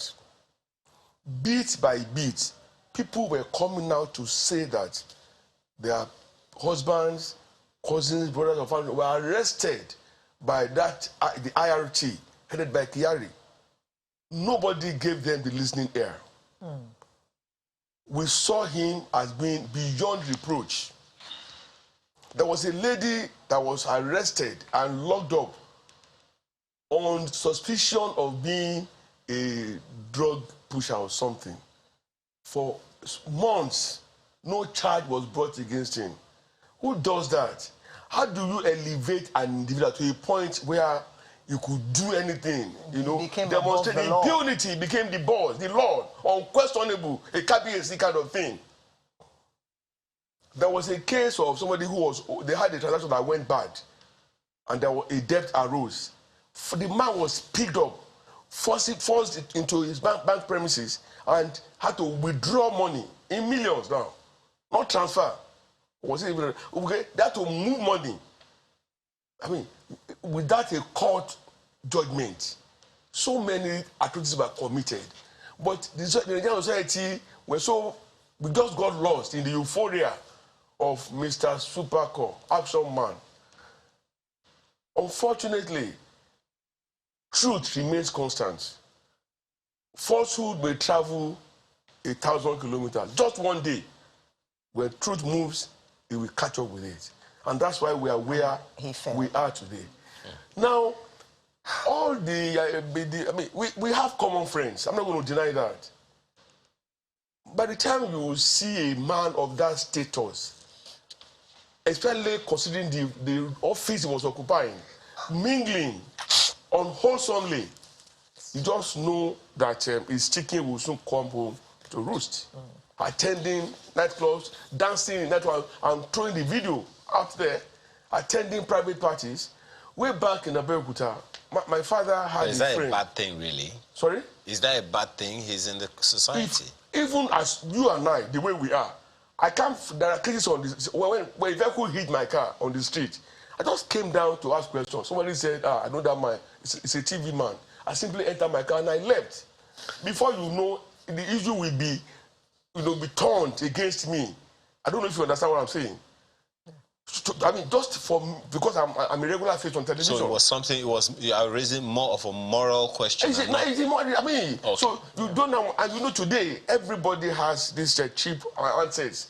Before you know, they will record you video and throw you on social media. You now have a huge load on your head to explain what transacted or what happened. To that extent, even you, there are limitations placed on you. There are things you will not do. Because if it happens, they will not mention your name now. But it's a choice. They will say Channels TV. It's a choice, not necessarily a policy. You just said a moral burden. Okay, all right. Well, Mr. It's an ethical thing. Yeah, Mr. Hidevie, I don't even know where to begin with you on this. Because on the one hand, as you know, the troubles are many now. On the one hand, some of the issues, it will seem like some of those issues are not going to be coming up. Issues that were not known about, like such as Mr. Rio has mentioned now. Where do you see this going? Because for me, it's more about the institution. Yes, the individual that we're talking about his hand has been, so to speak, suspected to be caught in the cookie jars. That's where we are now. But talking about the institution and the circumstances that brought us here, it shouldn't continue. What are the vulnerabilities that you've seen in the system? Well, I think with all due respect, sir, and our online guests, I really appreciate that his narrative. Okay, let me start from Otumba. Now, you see, I was in the military. Okay, so it was an opportunity for me to come out and also join private security. And with my level of exposure in security, I see some relevance in what Abba Kiari was doing when he was going about maybe mixing up with the miscreants and all that. If, please take it a capital letter, if, his institution is carrying on with him.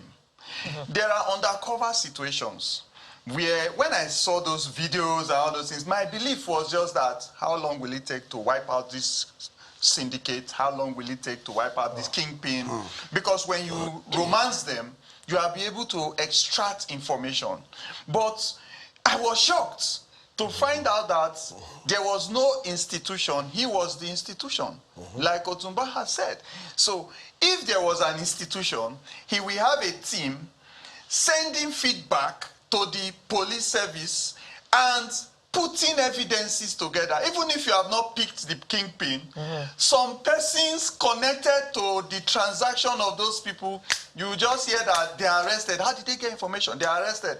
You know, then you can now reverse. Another mole comes into their circle and continues the dancing with them in the club and all that. But it was unfortunate. Dr. Roy, we're talking about a super cop here. No, that's what I said. Him romancing those miscreants. Yeah. He's a known face. They all know he's a policeman. So he cannot be, he could not have been acting undercover. Yes, because there was no institution that would demand reports. Now, let me tell you what happened, madam. We started with political terrorism in Nigeria. We grew political. It was a new project, a new model. Even Donald Trump wanted to use it when he got hoodlums to start jumping into. So we have political terrorism. Nigeria is special in growing models. Okay. So wait, just a second. I'm sorry. I'll get that. We have political terrorism in Nigeria. Yeah.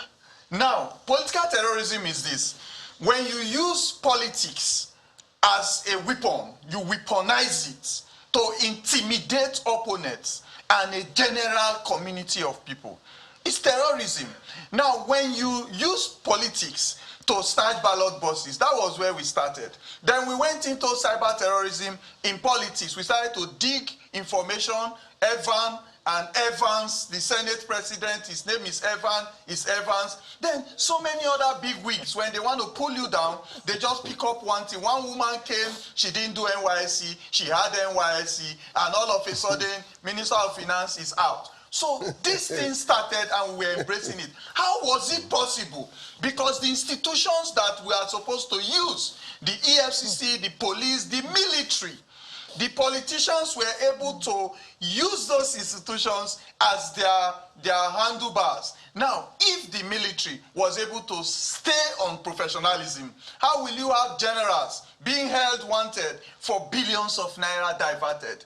Were those no financial institution to monitor movement of this? ICPC, were they not there? And who were supposed to monitor ISO and all that? Now, when you see the police allowing the super cop to attain that kind of position, you begin to ask yourself, as a police officer, you drove XYZ car to the office. You took some pictures and we saw your house, how it is. We saw you with some people and the wristwatches and all those appendages. Whose responsibility is it in the Police Service Commission, in the office of the IG? The army has military police to monitor officers. The police has their own policing too. What files were they raised to checkmate those things that the Abba Kiari and his team were doing? So even if you were having results, what gave you the opportunity to buy a house, XYZ place? How come you can have this kind of affluence? How come you have this amount in your account? If the police can check my account, they can check any other person's account. But it's supposed to be a direct. Why was that not put to bear? It was supposed to be a direct team reporting directly to the IG. I mean, so are you saying that the IG was sleeping on duty? Not was, they are complicit, sir. Now, if you are irresponsible with your office, are you telling me that you duly deserve to retire and go home and sleep when there are other entanglements that abuse that office? If I abuse my office and I have a superior, the superior has answers and questions to answer. See, so when you say, just a second, when you say they are complicit, who are complicit? All the IGs that the Abba Kiari team served under, not only Abba Kiari, all the IGs, let's not even go to other institutions like military, all the IGs that Abba Kiari and other corrupt policemen served under has questions to answer, sir. Okay. Look, as a mandate, as an IG, you are an inspector general of the police. Okay. Where are your eyes? Where are your commanders? All right, let's bring him. Let's bring him, Mr. Dodo. He's also been with us, virtually on this conversation. Mr. Ali Dodo, you have been listening, most certainly, and I'm sure you have comments as well. Sincerely, I don't know the question to ask you, but let me begin by asking you what concerning what Dr. Ohidevia just said about IGs that these IRT teams served under being complicit. Do you agree? Well, to start with, for me, thank you very much for having me on the program. To start with, I think Abba Kiari was over-celebrated as a cop. Why should an individual performing his duty because he succeeded in one or two high-profile cases? That was what he was trained for. Nigerian police force has expended a lot of resources training him to be the kind of officer he has portrayed to be. But for me, with what has happened in the recent past, it goes to show that all the resources and logistics that was expended on Abba Kiari is a complete waste of time. Oh dear. Irrespective of the scores that he made, irrespective of his achievements. If he can find himself in such a shenanigan, because for me, if you look at the tape that was being circulated, it's supposed to be a sting operation, for crying out loud, by the NDLEA.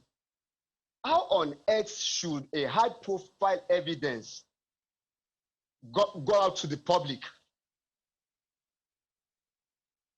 I mean, a sting operation being carried out by a high-profile security agency with the evidence that can be used in the court of law against the person that is being investigated is now in the public opinion. Okay. It's now in the court of public opinion. How do you explain Mr. that? Dodo, this is another part of the conversation altogether. Just a second. It's another part of the conversation altogether. Well, Barrister Ugumadu, looking at all of these issues, the way they are building up, the question flying on my mind right now is, well, we're talking about the many troubles of one man. How systemic is the issue for you? That's a very important question. And let me indicate that my first intervention arising from your question was to speak directly to the law. And I tried the best I could to situate it within the context of the law. This is, I'm not sure anyone, any Nigerian is happy about this. It's an ill wind that blew no good air to anyone. Terrible. The first casualty, no doubt, is Abba Kiari himself. The nation itself has suffered tremendously from this image battery. And of course, the third category of persons are those who genuinely, out of the desire to have a functional Nigeria, vested so much hope, up to the point where an arm of the National Assembly, House of Representatives in particular, gave a standing endorsement, a standing ovation to this particular officer. To be frank, there are so many people who are scandalized by what has happened, but who are in pain that this is happening. So I needed to speak to that because how many heroes have we thrown up in this country? And what is it about the reward system that ought to be an encouragement in even security agencies?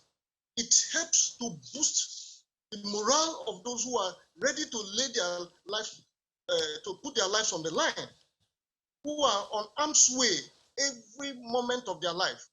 And I thought that perhaps was what the country was doing. Is it the Evans case? What about the Wadume case? And if we can recall a bit about what happened and how he took the same place. So I don't think Nigerians were, particularly those who are not within the law enforcement circle, they were not, it was not a misplaced judgment and interpretation of the extent that if such a situation could be conceived, nurtured, and given a life of its own in the form and manner that we have seen it. But please, let me enter a caveat that Abba Kiari is not yet a convict. It is that a lot is happening indicating that the indictments against him may have some credibility, and that a prima facie case must have been established against him, no less from the United States of America, where thorough investigations, as we know it, precede arrest, request for extradition, and so on and so forth. But I do believe that it is not possible to find this level of operations sustained and protracted without the collaboration, or if you like, conspiracy of the system itself. And I imagine that this is why it is said that any crime that the society, that the government cannot unravel, the government itself is involved in that crime. Oh dear. So I do believe that it is systemic. And I see that we have not seen the last of this. It appears to me that this man in question, considering that he has met his Waterloo and may likely go down in history as such, may have to leave the lid open. And that is when you will know that we have also managed to erect a criminal entity, which we are calling a country. In short, Chinua Achebe's last book, before he passed on to glory, was There Was a Country. The use of that past tense is very instructive to me. And I'm one of those Nigerians who is seriously in pain, believing that we had people driven by professionalism and determination to be counted, their desire to help rescue this country, and their willingness to place their lives on the line. But that is not all we're witnessing at the moment. So I agree that it is systemic. In short, my position is that he couldn't travel this far, assuming without conceding that all of what we see now is an established fact. He couldn't travel this far without the collaboration of the system itself. Yeah. So I do believe it's systemic and it needs to be arrested. Yeah. Otumba, that a policeman so celebrated and so high up has been, well, caught with his fingers in the pie, as Ayo said earlier. What has that done to your general, should I say, impression and your psyche as a Nigerian when those who are paid to protect you and to keep you out of harm's way are the ones who are actually found doing things that they are not supposed to be doing? Thank you very much. Before Just before you respond, yesterday I was pulled over by a police woman who asked me, "Oh, mommy, good afternoon, ma. How is the weekend going to be? Do you have any water for us?" And I used to feel offended when those things happened to me. But since this Abba Kiari case, I just say to myself, if Abba Kiari can be caught hobnobbing with hush puppy, these ones are only asking me for what, 1,000 naira? Ordinary water. So that's nothing. So I have now grown to expect to have my psyche assaulted and insulted by a policeman whenever I come in contact with them. And that is the result of this case. He didn't ask for fuel. Well, we know what water means, don't we? I understand. Thank you. Yeah, it was being proverbial and being technical. Before I go to that question, let me quickly say that what Malami was trying to say, because people are saying that NDLA was brought up as a cover-up to prevent his being sent to the US. Yeah. But Malami said, in as much as the case in the US has nothing to do with the one in Nigeria, they're not connected, that he will go there first. So he has cleared the air on that. Because the thinking was that Kiari is so well connected, you know, that he has the power fathers in the high places who will make sure he doesn't go to the US. Maybe even in Asarok. Exactly, I wouldn't know. Now, coming to your question, the last time I was here, if I can remember, we were talking about the complicity of the military in fighting terrorism, if you remember. And we all agreed that if they had no hand in providing information now to terrorists, the war wouldn't have gotten to where it is today. And I'm glad my brother is here. At a time when so much money was being demanded by the military to fight terrorism, and government was funding them only for the money to end up in the private pockets of the chief of air staff, the chief of army staff. I'm not talking of millions now, billions. Somewhere that one of them was found. Millions of dollars. Yes, to have buried money in a what do you call that thing now? In the pit. Sockaway pit. It got that bad. You should know that my position remains the same. This is a dysfunctional society on virtually all fronts. And every time we go on air, we let people know that we are not just condemning things. We also offer possible solutions. But those who are holding the levers of power, are they listening? And if they are listening, have they ever sat down to say, oh, what these guys are saying, let's look into it. Perhaps they are making sense. Okay. So, because nobody is listening, and it's like we are not assiduous now, working and solving our problems. Instead, we are compounding our problems. Maybe they'll begin to listen now in light of this case. That's why we are where we are. When we discuss economic issues and offer counsel on macro and micro, and including Naira management against foreign exchange, other, and people will say, what are you talking about? Because I don't have a degree in economics. Today, under 7 years, the value of the Naira against the dollar had fallen to a point where we are wondering if we will not get to 1,000 Naira chasing just $1. Well, we have to begin to wind down now. We have very, very few minutes, less than 2 minutes to go. But let's begin to take your concluding moments now, concluding comments now. Mr. Dodo, a sincere apologies. You joined us far later than we thought, but you know, our time couldn't pause. So if you were to conclude on this, what would be your thoughts? Okay. I want to toe the last line that spoke on. You see, Nigeria is a country where we waste a lot of resources and talents. We have a situation whereby we have a lot of vibrant youths that have super ideas that government will take advantage of to create wealth.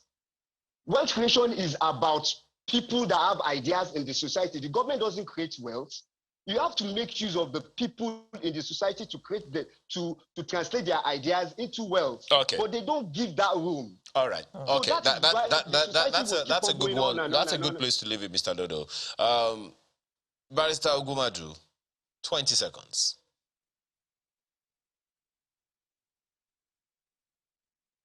Okay, I think he's not there anymore. Dr. Roy. Okay. Your closing statement. Sorry, we take his 20 seconds. Yes, take his. We seem to have lost Let us pray. Let us pray, because I've gone to get my voter's card. Let us pray that we will vote. Our votes will count. Let us pray that we have a new government that will begin to look at accountability and penalties, judicial processes. A new government that will believe that it's there for the masses, not for the masses, for the government. Okay. Let us hope to see a government that will remove its claws from the institutions, especially security institutions, rather than using it to intimidate opponents and the people. Mr. Gumadu, are you there? I am here. Okay, your closing statement in 20 seconds, please. Well, that would be that the government will take advantage of this unfortunate incident affecting Abba Kiari to understand the character of this problem, that it has become systemic, like your colleague said, and that it will take such systemic existence of this kind of problem to make it difficult, for instance, to deal with security issues in the country. It's becoming very unbelievable that the Nigerian security system cannot fight Boko Haram, for instance, in this country. I think these are some of the reasons. And we must take advantage of this. Yeah. Those who are holding levers of power, they must understand that power belongs to us, the people. We voluntarily release power to them so that they can manage our resources for common benefits, for general benefits. As against what we see, that some class of people are so wealthy while others are so hungry. They should not make peaceful change impossible. If they do, they are looking for violent change. Come Tumba. Oladende Ario, security consultant. I'd like to thank our panel this morning. You just heard the closing statements of Oladende Ario, Otumba, security consultant. And then we also had Dr. Owamien Roy Okidiebe, also a security expert. Barrister Malaki Ugumadu, former president, CDHR, as well as the public affairs analyst Aliyu Dodo. Thank you all very much for coming to share your thoughts with us this morning. Just before we take that break, to just quickly inform you that in a few minutes from now, Radio Now has a live open square event taking place in Gombe State. You may be seeing it on one of our platforms shortly, just so you know. Why are you smiling? See you in just a moment for another interesting conversation. Well, that conversation is definitely an endless one. You can tell we've been talking about it for eons. So, Trucks Transit Parks Limited is an indigenous technology company, providing innovative traffic management solutions, and it's celebrating 1 year of its establishment. So, what has this got to do with the ports? You'll find out from Jama Onwubuarire, who is co-founder and managing director of Trucks Transit Parks Limited. Thanks for joining us this morning. Thank you very much, sir, for having me. Okay. Has the ports cleared now? Okay. That's the... Yes. So maybe if you permit me to rephrase the question slightly, has the port road congestion cleared? The answer is yes, to a very large extent. We also heard that the ports themselves were a bit congested. Yes, so port congestion actually is circumstantial. And when I say it's circumstantial, what I mean is there are different scenarios that could cause the internal of the port to be congested. For example, there could be equipment downtime by the terminal operators. You could have situations where there is like strike that happened a few days ago. So sometimes that affects the maritime workers unions who work within the ports. But the road, the access roads are... Our operation is for the port access roads. So that's the focus of our project. Okay. Yes. Now tell us about this project. Okay. So the Eto Call-Up project is an indigenous solution to the intractable problem of Apapa port road congestion. Eto, yes. ETO stands for? So Eto is arrange in Yoruba or order in Yoruba. And we chose an indigenous name because No other country in the world we know of have the kind of problem that we have. Every country in the world has some form of traffic or congestion problem, but ours is unique because to a large extent. They have such problems at the ports. Many ports around the world actually have congestion towards the ports. Ports. Yes, but access. Yes, access, but not to the extent that we have in Apapa. Okay. I'll tell you a funny story. My co-founder and I visited the Jebel Ali port in Dubai in 2018. And on arriving at the port and introducing ourselves as Nigerians, they asked us, how is your Apapa port? What an embarrassment. So that is how notorious the traffic congestion around our port. What kind of fame is that? Well, it's a narrative that we are now trying to change. You mean? Yes, it's infamous. So we're trying to change that narrative.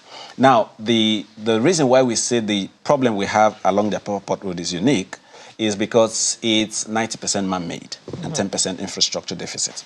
So the 90% man-made is that you have different stakeholders, different actors who are involved in managing traffic, who are involved in the build-up of the traffic along the port access routes, whose interests are not necessarily aligned to that of the general public. So you may have the transporter who wants to get ahead of every other person who wants to get to the port, because the closer you are to the port, the more likely you're going to get the most ready business of evacuating a container or other cargo out of the port. You have the law enforcement agent who sees the port access route as a big pot of soup. Yes, that is very lucrative. So sometimes they even lobby to get posted to traffic management within the Apapa environment. You also have the unions who may aggregate their members ostensibly for the purpose of making life easier, but then individuals' interest come in between that of the public.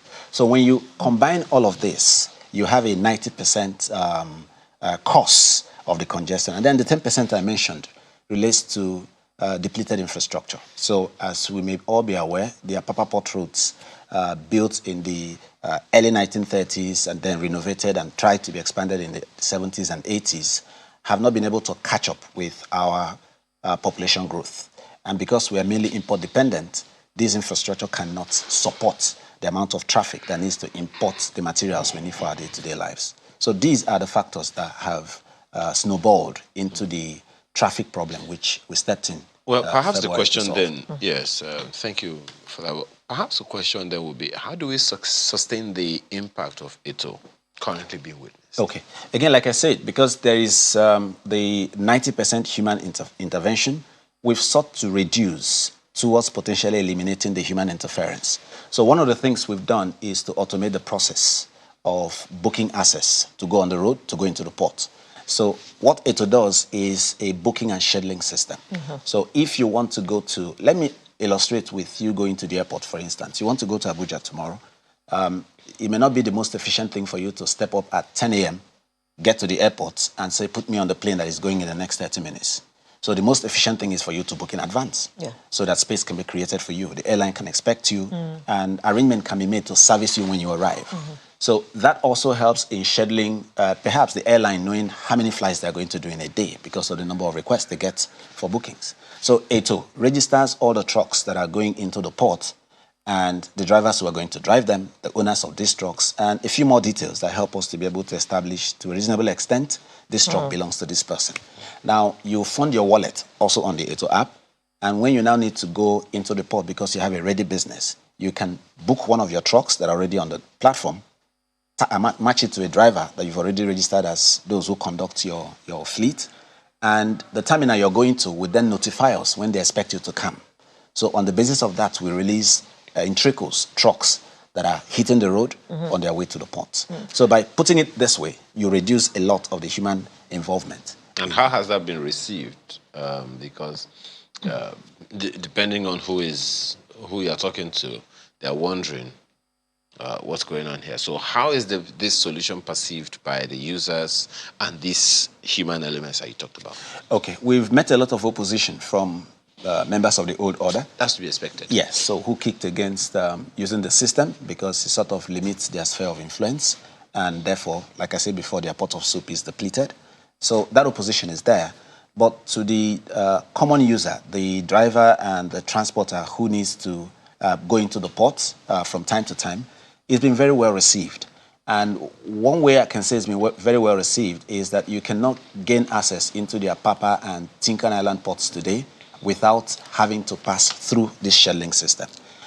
Between when we started on February 27th, 2021 and today, we've scheduled about 600,000 trucks into the ports and the port environment. So it's not just the ports, but you also have facilities like flour mills and other manufacturing concerns that are within Apapa that Lagos State also have brought onto this scheduling platform. So before you can come into Apapa, you need to be on that schedule, and then you can be brought in. So it's been very well received. But like I mentioned earlier, we've met pockets of opposition. Okay. From the old When ETO was first introduced about a year ago, we had fantastic reviews on this program.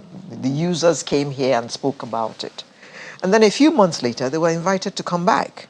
And they spoke about all kinds of disruptions. Correct. And how people were trying to bypass the system, and how all kinds of shenanigans were going on. Now, tell us about what it's like now. Because with that system, there's really no need for congestion on the roads to the port. You are only on the road if it's your day and if it's towards the time that you have been scheduled to enter the ports. Correct. So like every other system, there cannot be perfection as long as you have human involvement at one point or the other. And I will give you some examples. So some of the complaints that you received was actually true. Some of them are true. Now, you have sometimes enforcement agents on the road who would collect money from transporters and ask them to stay here while you try to perfect your booking. Yes, so that contributes to the continued congestion.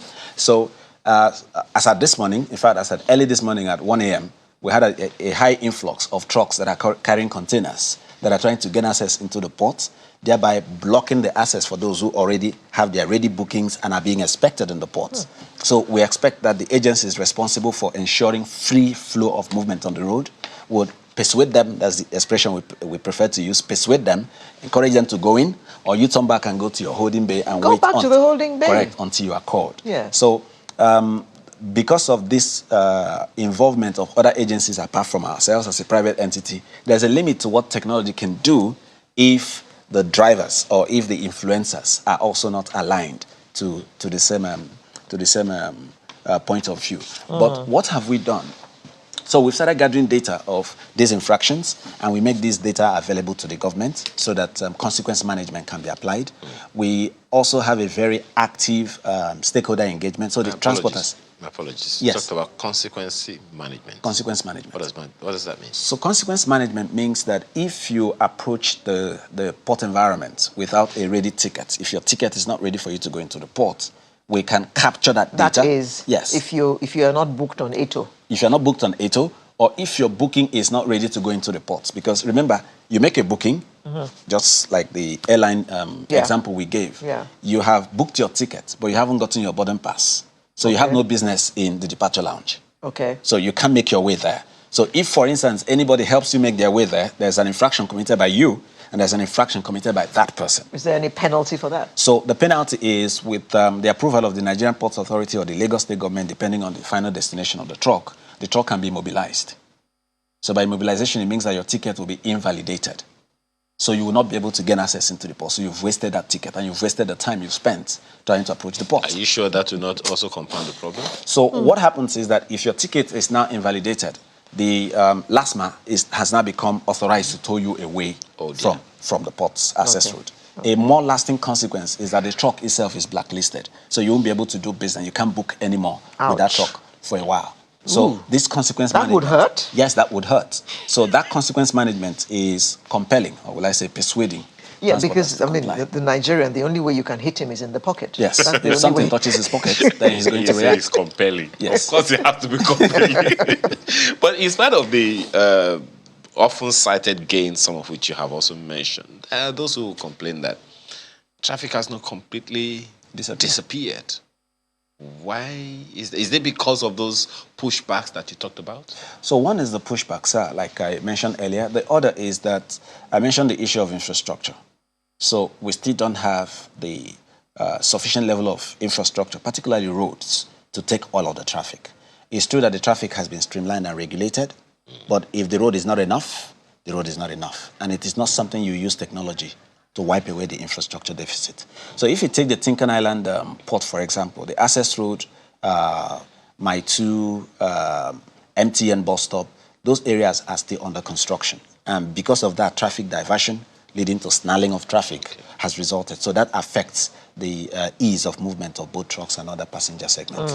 Now, okay, go ahead. What are TTP's plans and what agencies are you working with and what agencies are you hoping to work with for better results? Okay, so currently our two big partners are the Nigerian Ports Authority and Lagos State Government for obvious reasons. The Nigerian Ports Authority is the technical regulator of the ports, and the Lagos State Government as the landlord of the state and also the backbone for the enforcement for the call-up system are our two key partners. We are also speaking with the various transporter groups because their input and involvement is all the reason why we're here. So we are speaking and working with them on a going forward basis. We are also discussing with other government agencies like the Nigerian Shippers Council and also the Federal Ministry of Transportation about extending the gains of the call-up system to other ports, including the Lekki Deep Sea ports, the One port, and other ports across Nigeria. We are also looking at expanding the use of the call-up system for what we call inland container depots or container warehouses situated around the country. So that way you can have one multimodal means of scheduling truck and container movements across the country. And that data can be available to the government on one screen for infrastructure development. Pardon me, let me just take you back a bit. Yes, ma'am. We spoke about penalties for being found on the road when you don't have a proper ATO call-up, Yes. whatever. Are those penalties being applied? They are being applied. So how come there's still trucks on the road? Okay. Maybe I didn't put it well at the beginning. There are people who we refer to as principalities and powers. So these principalities and powers may influence or impede the appliance of the consequence management on certain categories of trucks. Again, come back to being in Nigeria. Depends on who the owner of the truck is, right? Depending on who the owner of the truck is and who is on their payroll. Do you know who I am? All that again? Correct. It works all the time. So we've also had scenarios where after your truck is blacklisted, then someone goes to register the same truck with another plate number. Yeah, so those incidences occur. We're making effort to ensure that the plate numbers that are registered on the platform are the same as the ones on the database of the relevant agencies. But because of the way we handle data in Nigeria, they are not all on the one screen, so that effort has been quite an uphill, but we're working on it. You know, the only thing I can say is good luck. Thank you. I don't know what else. I mean, that sounds so... I give up.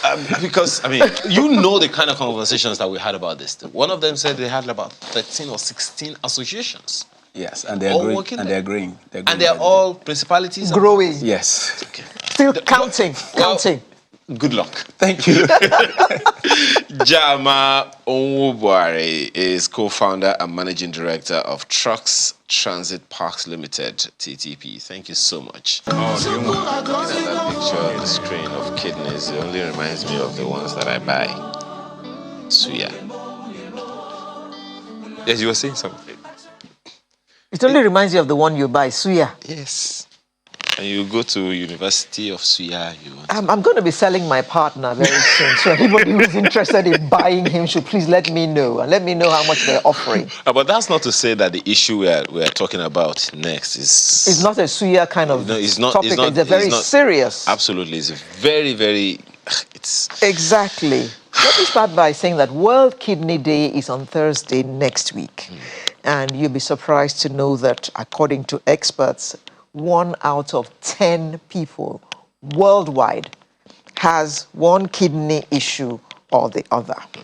And if left untreated, it could turn out deadly. So let's talk about... Just to be clear, deadly means you could die. Just to be clear. Just to be clear. I mean, no, seriously. What? Yes, you're right. Okay, good. It means one could die from it. Yeah. Now, we have two specialists in the studio with us this morning. It's my pleasure to welcome Professor Jacob Olugbenga Awobusuyi, who is consultant physician and nephrologist. Good morning. Good morning. We also have Dr. Odeyemi Ayola, who is a consultant physician and is also a nephrologist. Good morning. Good morning. Thank you very much for coming. You're welcome. I wonder why you guys just don't simply go with consultant, specialist, kidney, something. What's all this? Okay, a nephrologist is doctor of kidney. Big word. Big words. Well, Professor Obusi, tell us again. I mean, my colleague has said it in the introduction. 1 out of 10 people have this series, but exactly what are we looking at on our hands? Well, thank you for the question.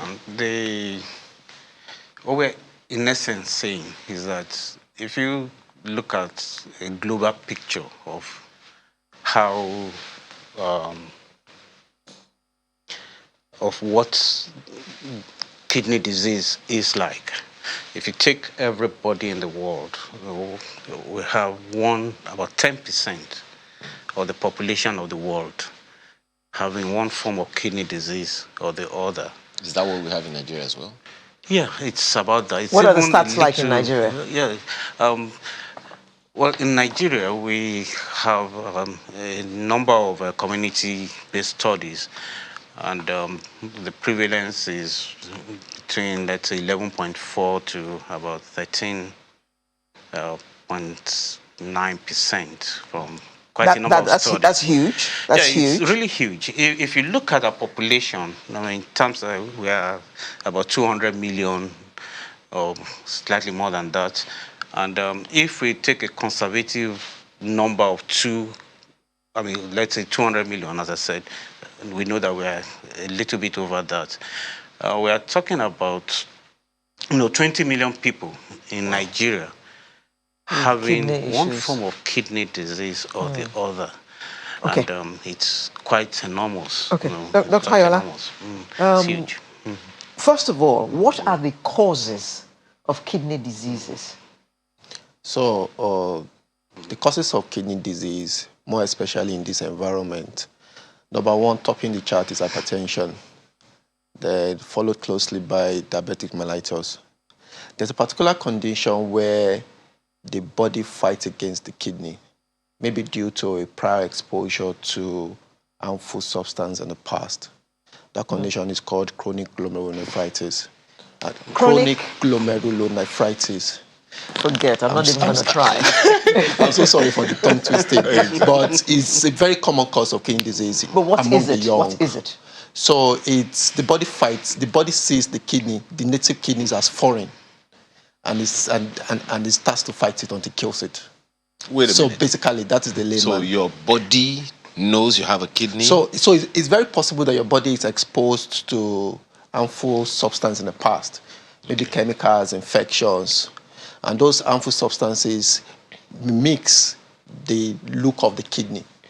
So, and since every single part of your body goes into a memory bank, so the next time your body is exposed to that substance, the body sees that substance and your kidney as the same. So it continues to fight it. There's something you said earlier that I don't want us to gloss over. No, we don't have much time. You said it's about among the young people. Yes, it's very common among the young. Common among young Nigerians? Young Nigerians. So most times when we see somebody coming down with a kidney failure, or about the age of 20s, teens. Wait a minute. It's something that we should look out for. Wow. Age 20? Yes. We have children coming down with kidney failure. Okay, we don't have too much time. So now, Professor, how does one know that one has a kidney problem? Well, the unfortunate thing about chronic kidney disease is that the symptoms don't manifest until very late in the course of the illness. You could have more than 70-80% of your kidney function. You could have lost that before it starts manifesting. So it manifests it. But the major thing is, or anybody who sees that his or her legs are swollen, I just checked mine out. Just to be clear. Straight away.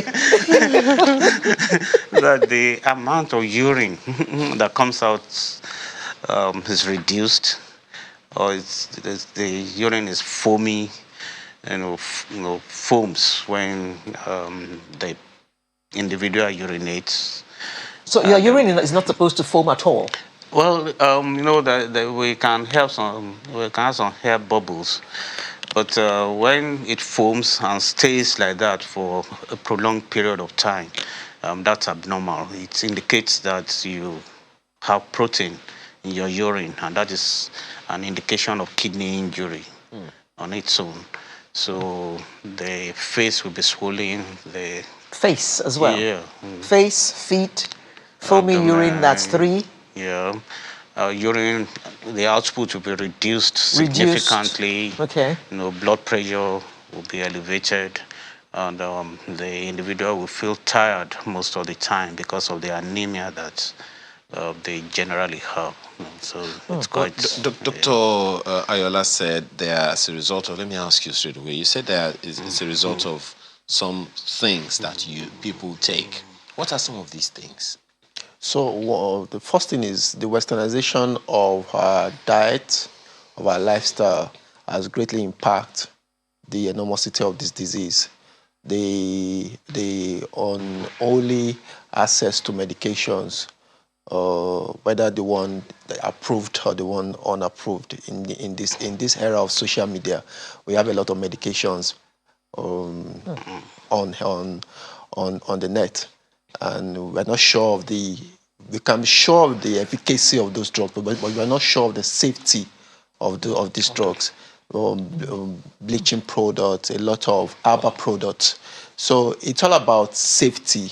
Many of these drugs, when you take them in, they pass through the kidney on their way out. So we're not sure, are they safe? And the major... When you say safe, not to take, but for the kidney, right? Are they safe for the body? Yeah. In terms of when they are being excreted, do they cause damage to the kidneys? Then use of painkillers.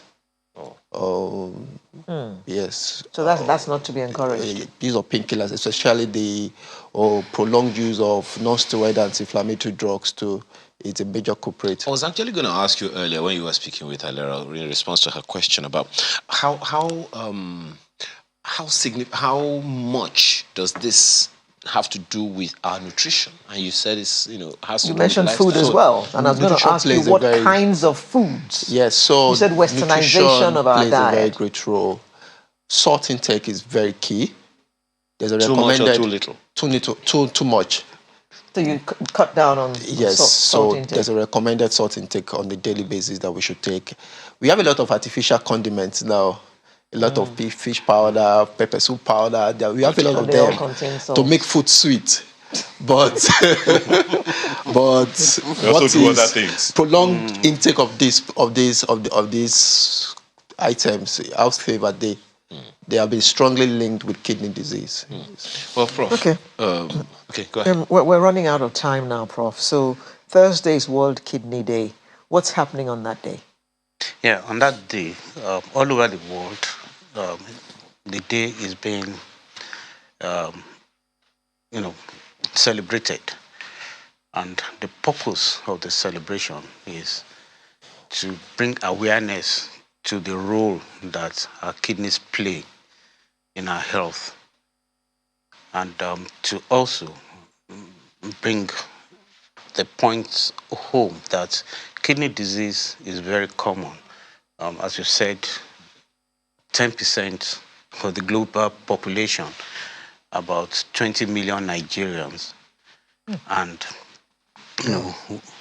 the kidney disease can be harmful. We've heard about people on dialysis.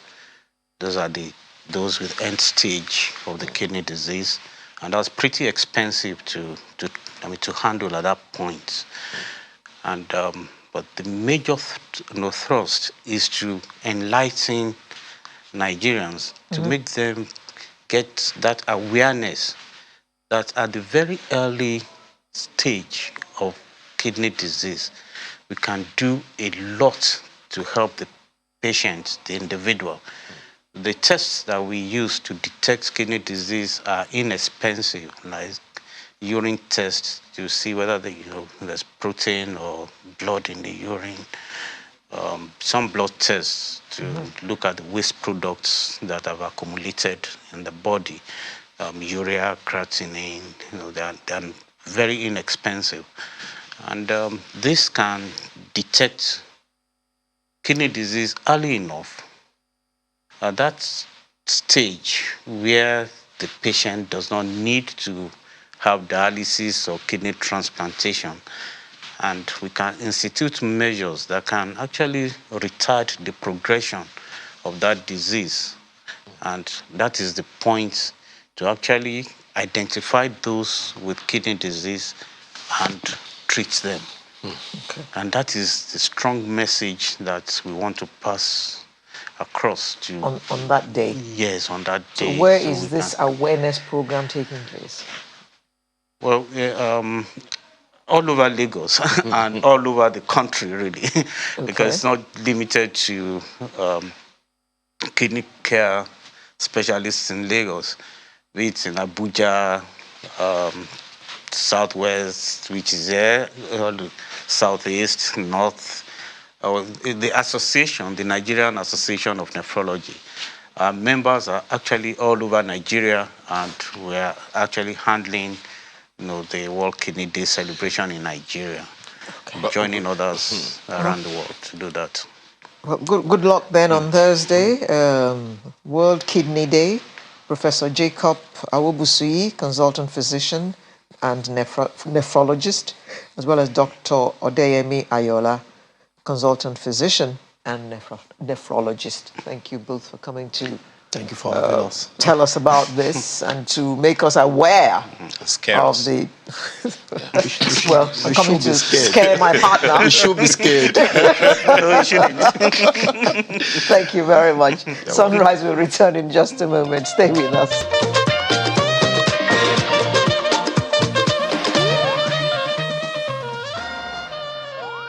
Well, when you look at that banner, you see an image that was only prominent in 2020.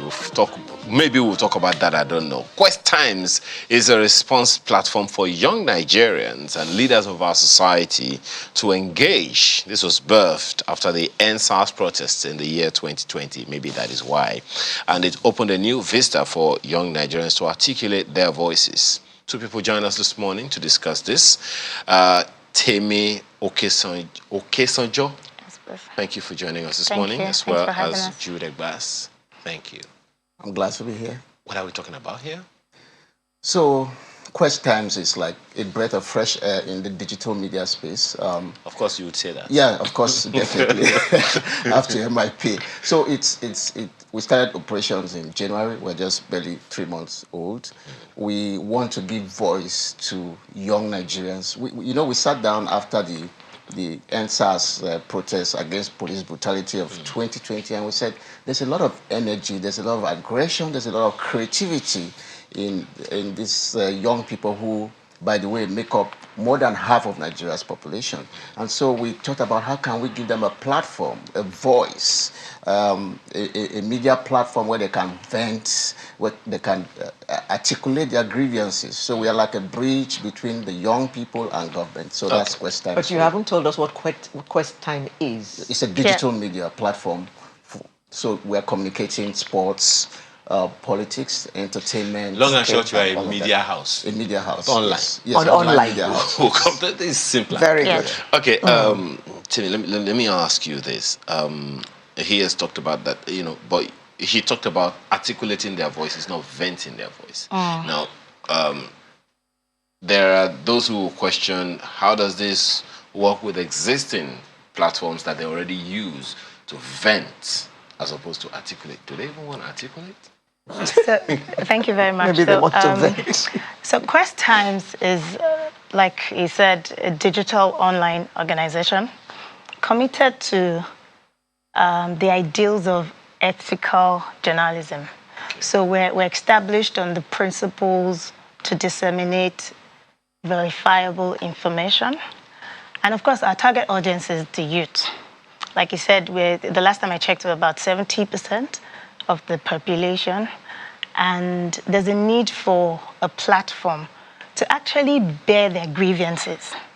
I mean, because the truth is, we need a platform to, I mean, we need as many platforms as possible to be able to communicate our, information, to bear our grievances. And we have a lot of valid grievances that, we need to. So it's essentially giving them that platform to do that, and also to showcase youths that are, common Nigerians doing exceptional things and all of that. So, okay. That's...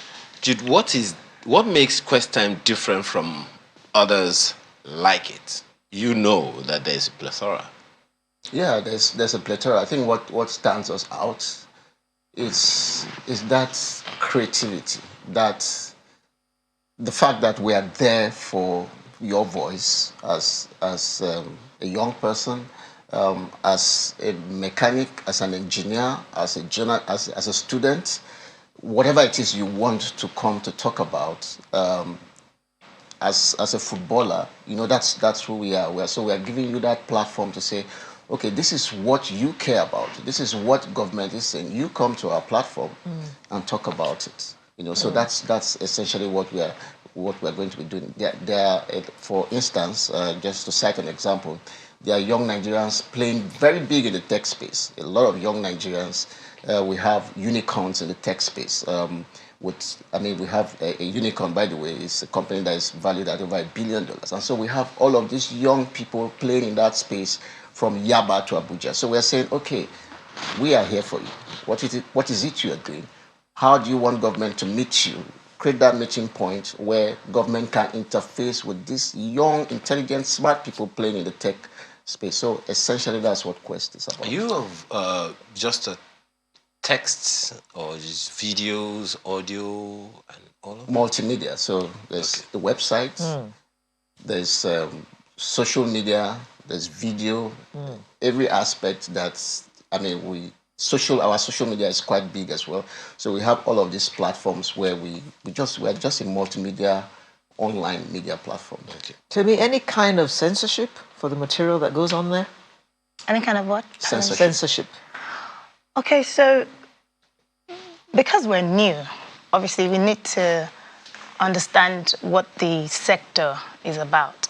So right now we're just putting out uncut, undiluted information, especially with regards to the youth. Isn't that dangerous? Okay, so because we're focused at creating a platform, informing, educating, there's really nothing, you can't really go out of the box in terms of being risky, because you're trying to showcase, for instance, we have a show to showcase, the less privileged Nigerians who are doing something for themselves.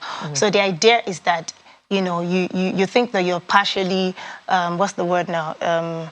You're incapacitated or something. You have some sort of disability. But you're still doing something for yourself. So that's the sort of people. Those are the sort of things that we want to bring out to the public and sort of encourage other people to sort of engage themselves. So we can't really go wrong with focusing on those kind of information. We're not so much about politics. Of course, we have a mix of politics, entertainment, sports, health. So I don't know how dangerous that would be. I'm assuming that what my colleague is asking, you already mentioned it. Maybe she just needed you to expatiate a little further on it, because you said you do ethical content. So that is to assume that you already put in some editing, some censorship into it.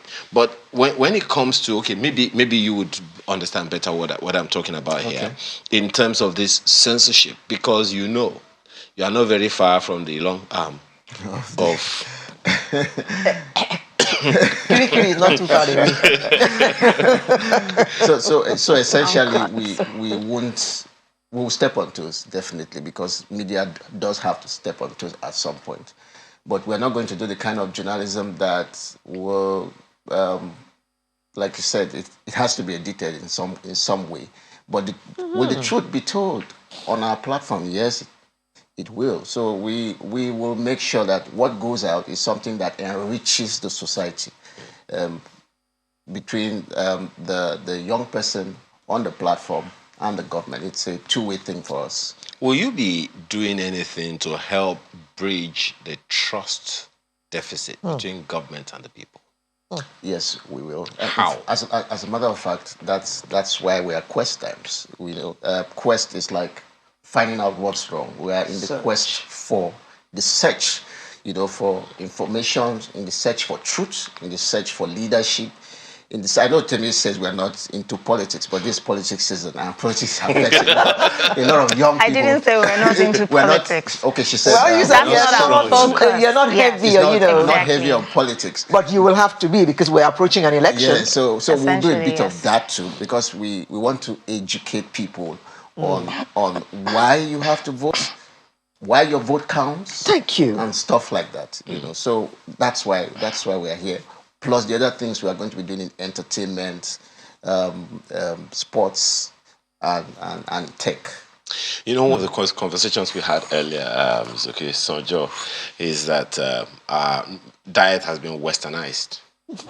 So how much of this, your content is also westernized? We would rather consume local, but how much of your content is westernized or not? Okay, so I think from how we speak, you can almost tell that we're not the westernized youth. I don't know about that because you're speaking a Western language. But I mean, like we're being very straight about it. So yes, I think westernized information or content, you can't get away from it. However, we're starting from here, from our local, content. And I think we drive more and we actually thrive more on the content that we have here. So we're trying to showcase our people. There's a lot of bad news everywhere. And so we want to be that balance. We're not essentially, just trying to be Western with our conversations. But of course, that's if we have somebody doing exceptionally well out of the country, we'll definitely talk about it. But we're Nigerian and we'll keep our content very local. Well, I just don't know what to say other than to wish you good luck because thank you. There's a lot to unpack in all of this. Without experience, you don't have it. And we're glad at least this is coming up and it will give the kind of voice to young people as we expect. Mrs. Temi Okesonjo, thank you so much for being here. Thank you for having us. As well, Mr. Jude Egbas. Thank you. Thank you for having us. And we'll hope you'll come back and give us a feedback as things progress. Of course. You're less than 3 months old. Yeah, yes. barely less than. We'll be glad to come We'll back. be glad to hear your success story and to tell the whole world about it. Absolutely. Thank you very much. So we're back in a moment for the home stretch. Stay with us.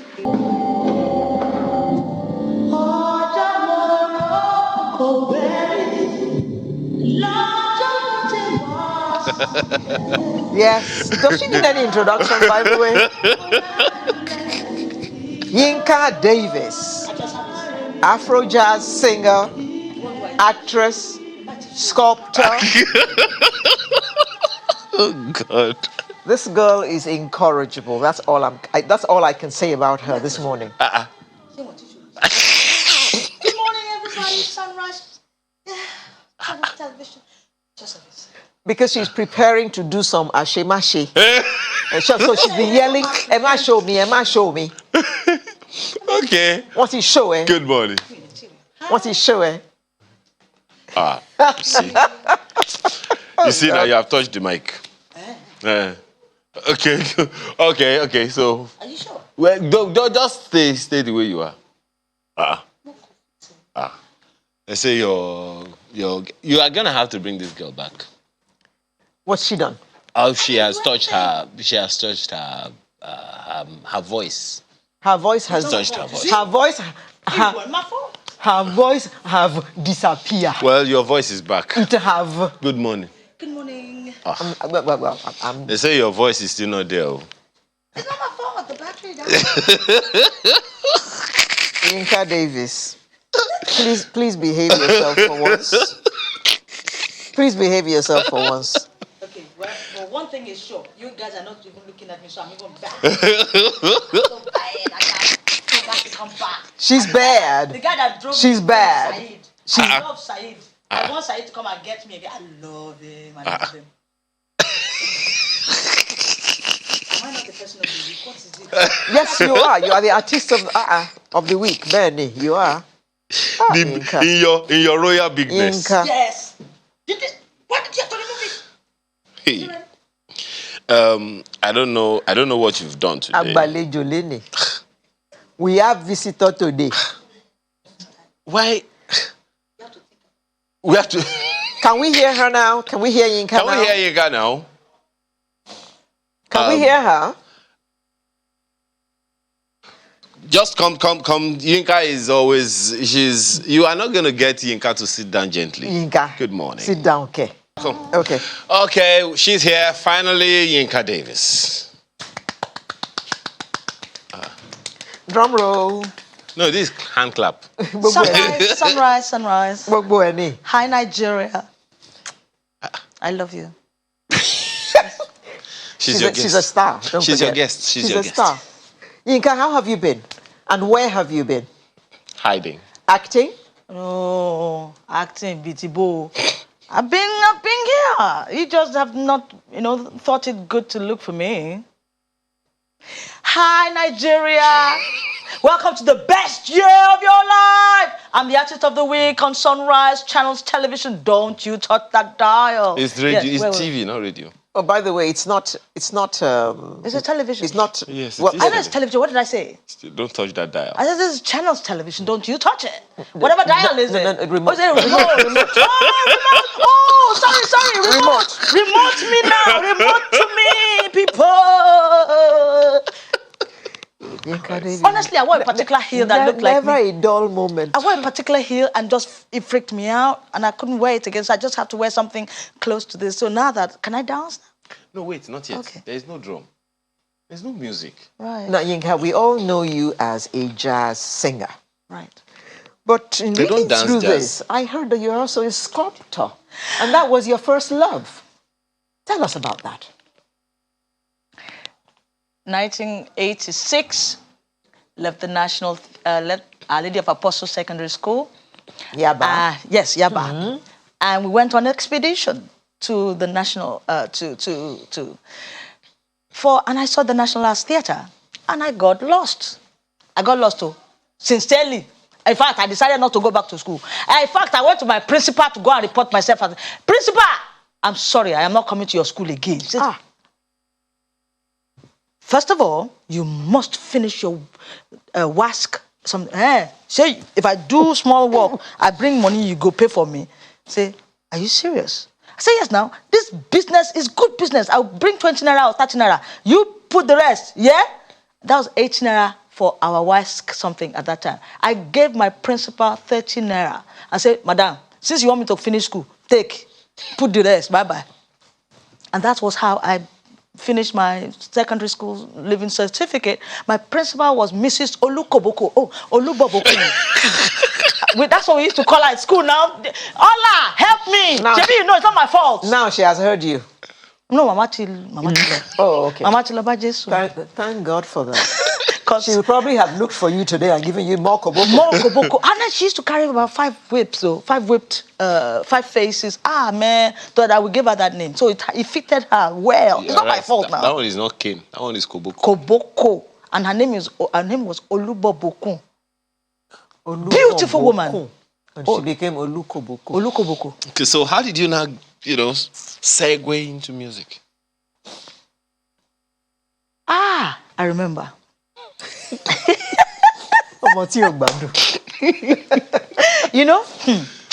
This life, when things go to happen to you, you have to just say, Lord, you did not expect it. I didn't expect it. It just happens. And I just find myself in that position where Onyeka Onwenu, the great mama, I love you, mommy, she came to National Theatre. Elegant style. Eleganza for show for life. She came into the National Theatre to perform. By this time it was 1989. And then I saw her dancer, I saw her singers, Zubi Enebeli. Trust me, the guy had Jerry curl. to this place. A guy. I ran after the guy. Oh. It was Zubi Enebeli. I ran after him. I chased him. That day, 1989, I said, hey, so tell me about this. What do you do? I love your hair. First of all, I love your hair. And anything you're going to just tell me, I'll come to you. Anywhere you are, I'll follow. I went to go and look for him at Iju Water Works. That's how I entered the first time record disc, the Nigerian record, where, you know, all those superstars of abroad that were coming to Nigeria to perform. Osibisa, they recorded there. All sorts of superstars. Even Paul McCartney, he's recorded there. Before he went to Yaba, Aphrodisiac, all of them have names. And that was how I became a singer. By force, by fire. Because I got to go and look for somebody with Jerry Coy. Jerry Coy, No. So when you got there, what happened? The guy was apparently recording on that day, and I didn't know. So? Zubi Enebeli was recording one song. You gotta be strong. That one super song. And then I said, excuse me, can you sing? I said, well, I dabbled into something. And that was it. And so Zubi put me into the studio. My voice was like, you know, from that place, I had to start singing. They had to take me away because my voice was too hard. So I had to learn how to control my voice from the inside as a singer. It's crazy. I mean, I can't talk about this today. I have to come back to Sunrise to give you this gist. Very, very hot gist. Call again soon, right? You got that one right. We certainly got to bring you back because we didn't even go into this at all. Yinka Davis. We'll bring her back, I promise. So that's Sunrise for today. I'm Alero Edu, wishing you a happy weekend and see you next week. Amaya Makinde, have a wonderful rest of your day. You may now stand up. And now Yinka Davis and I'm saying bye-bye.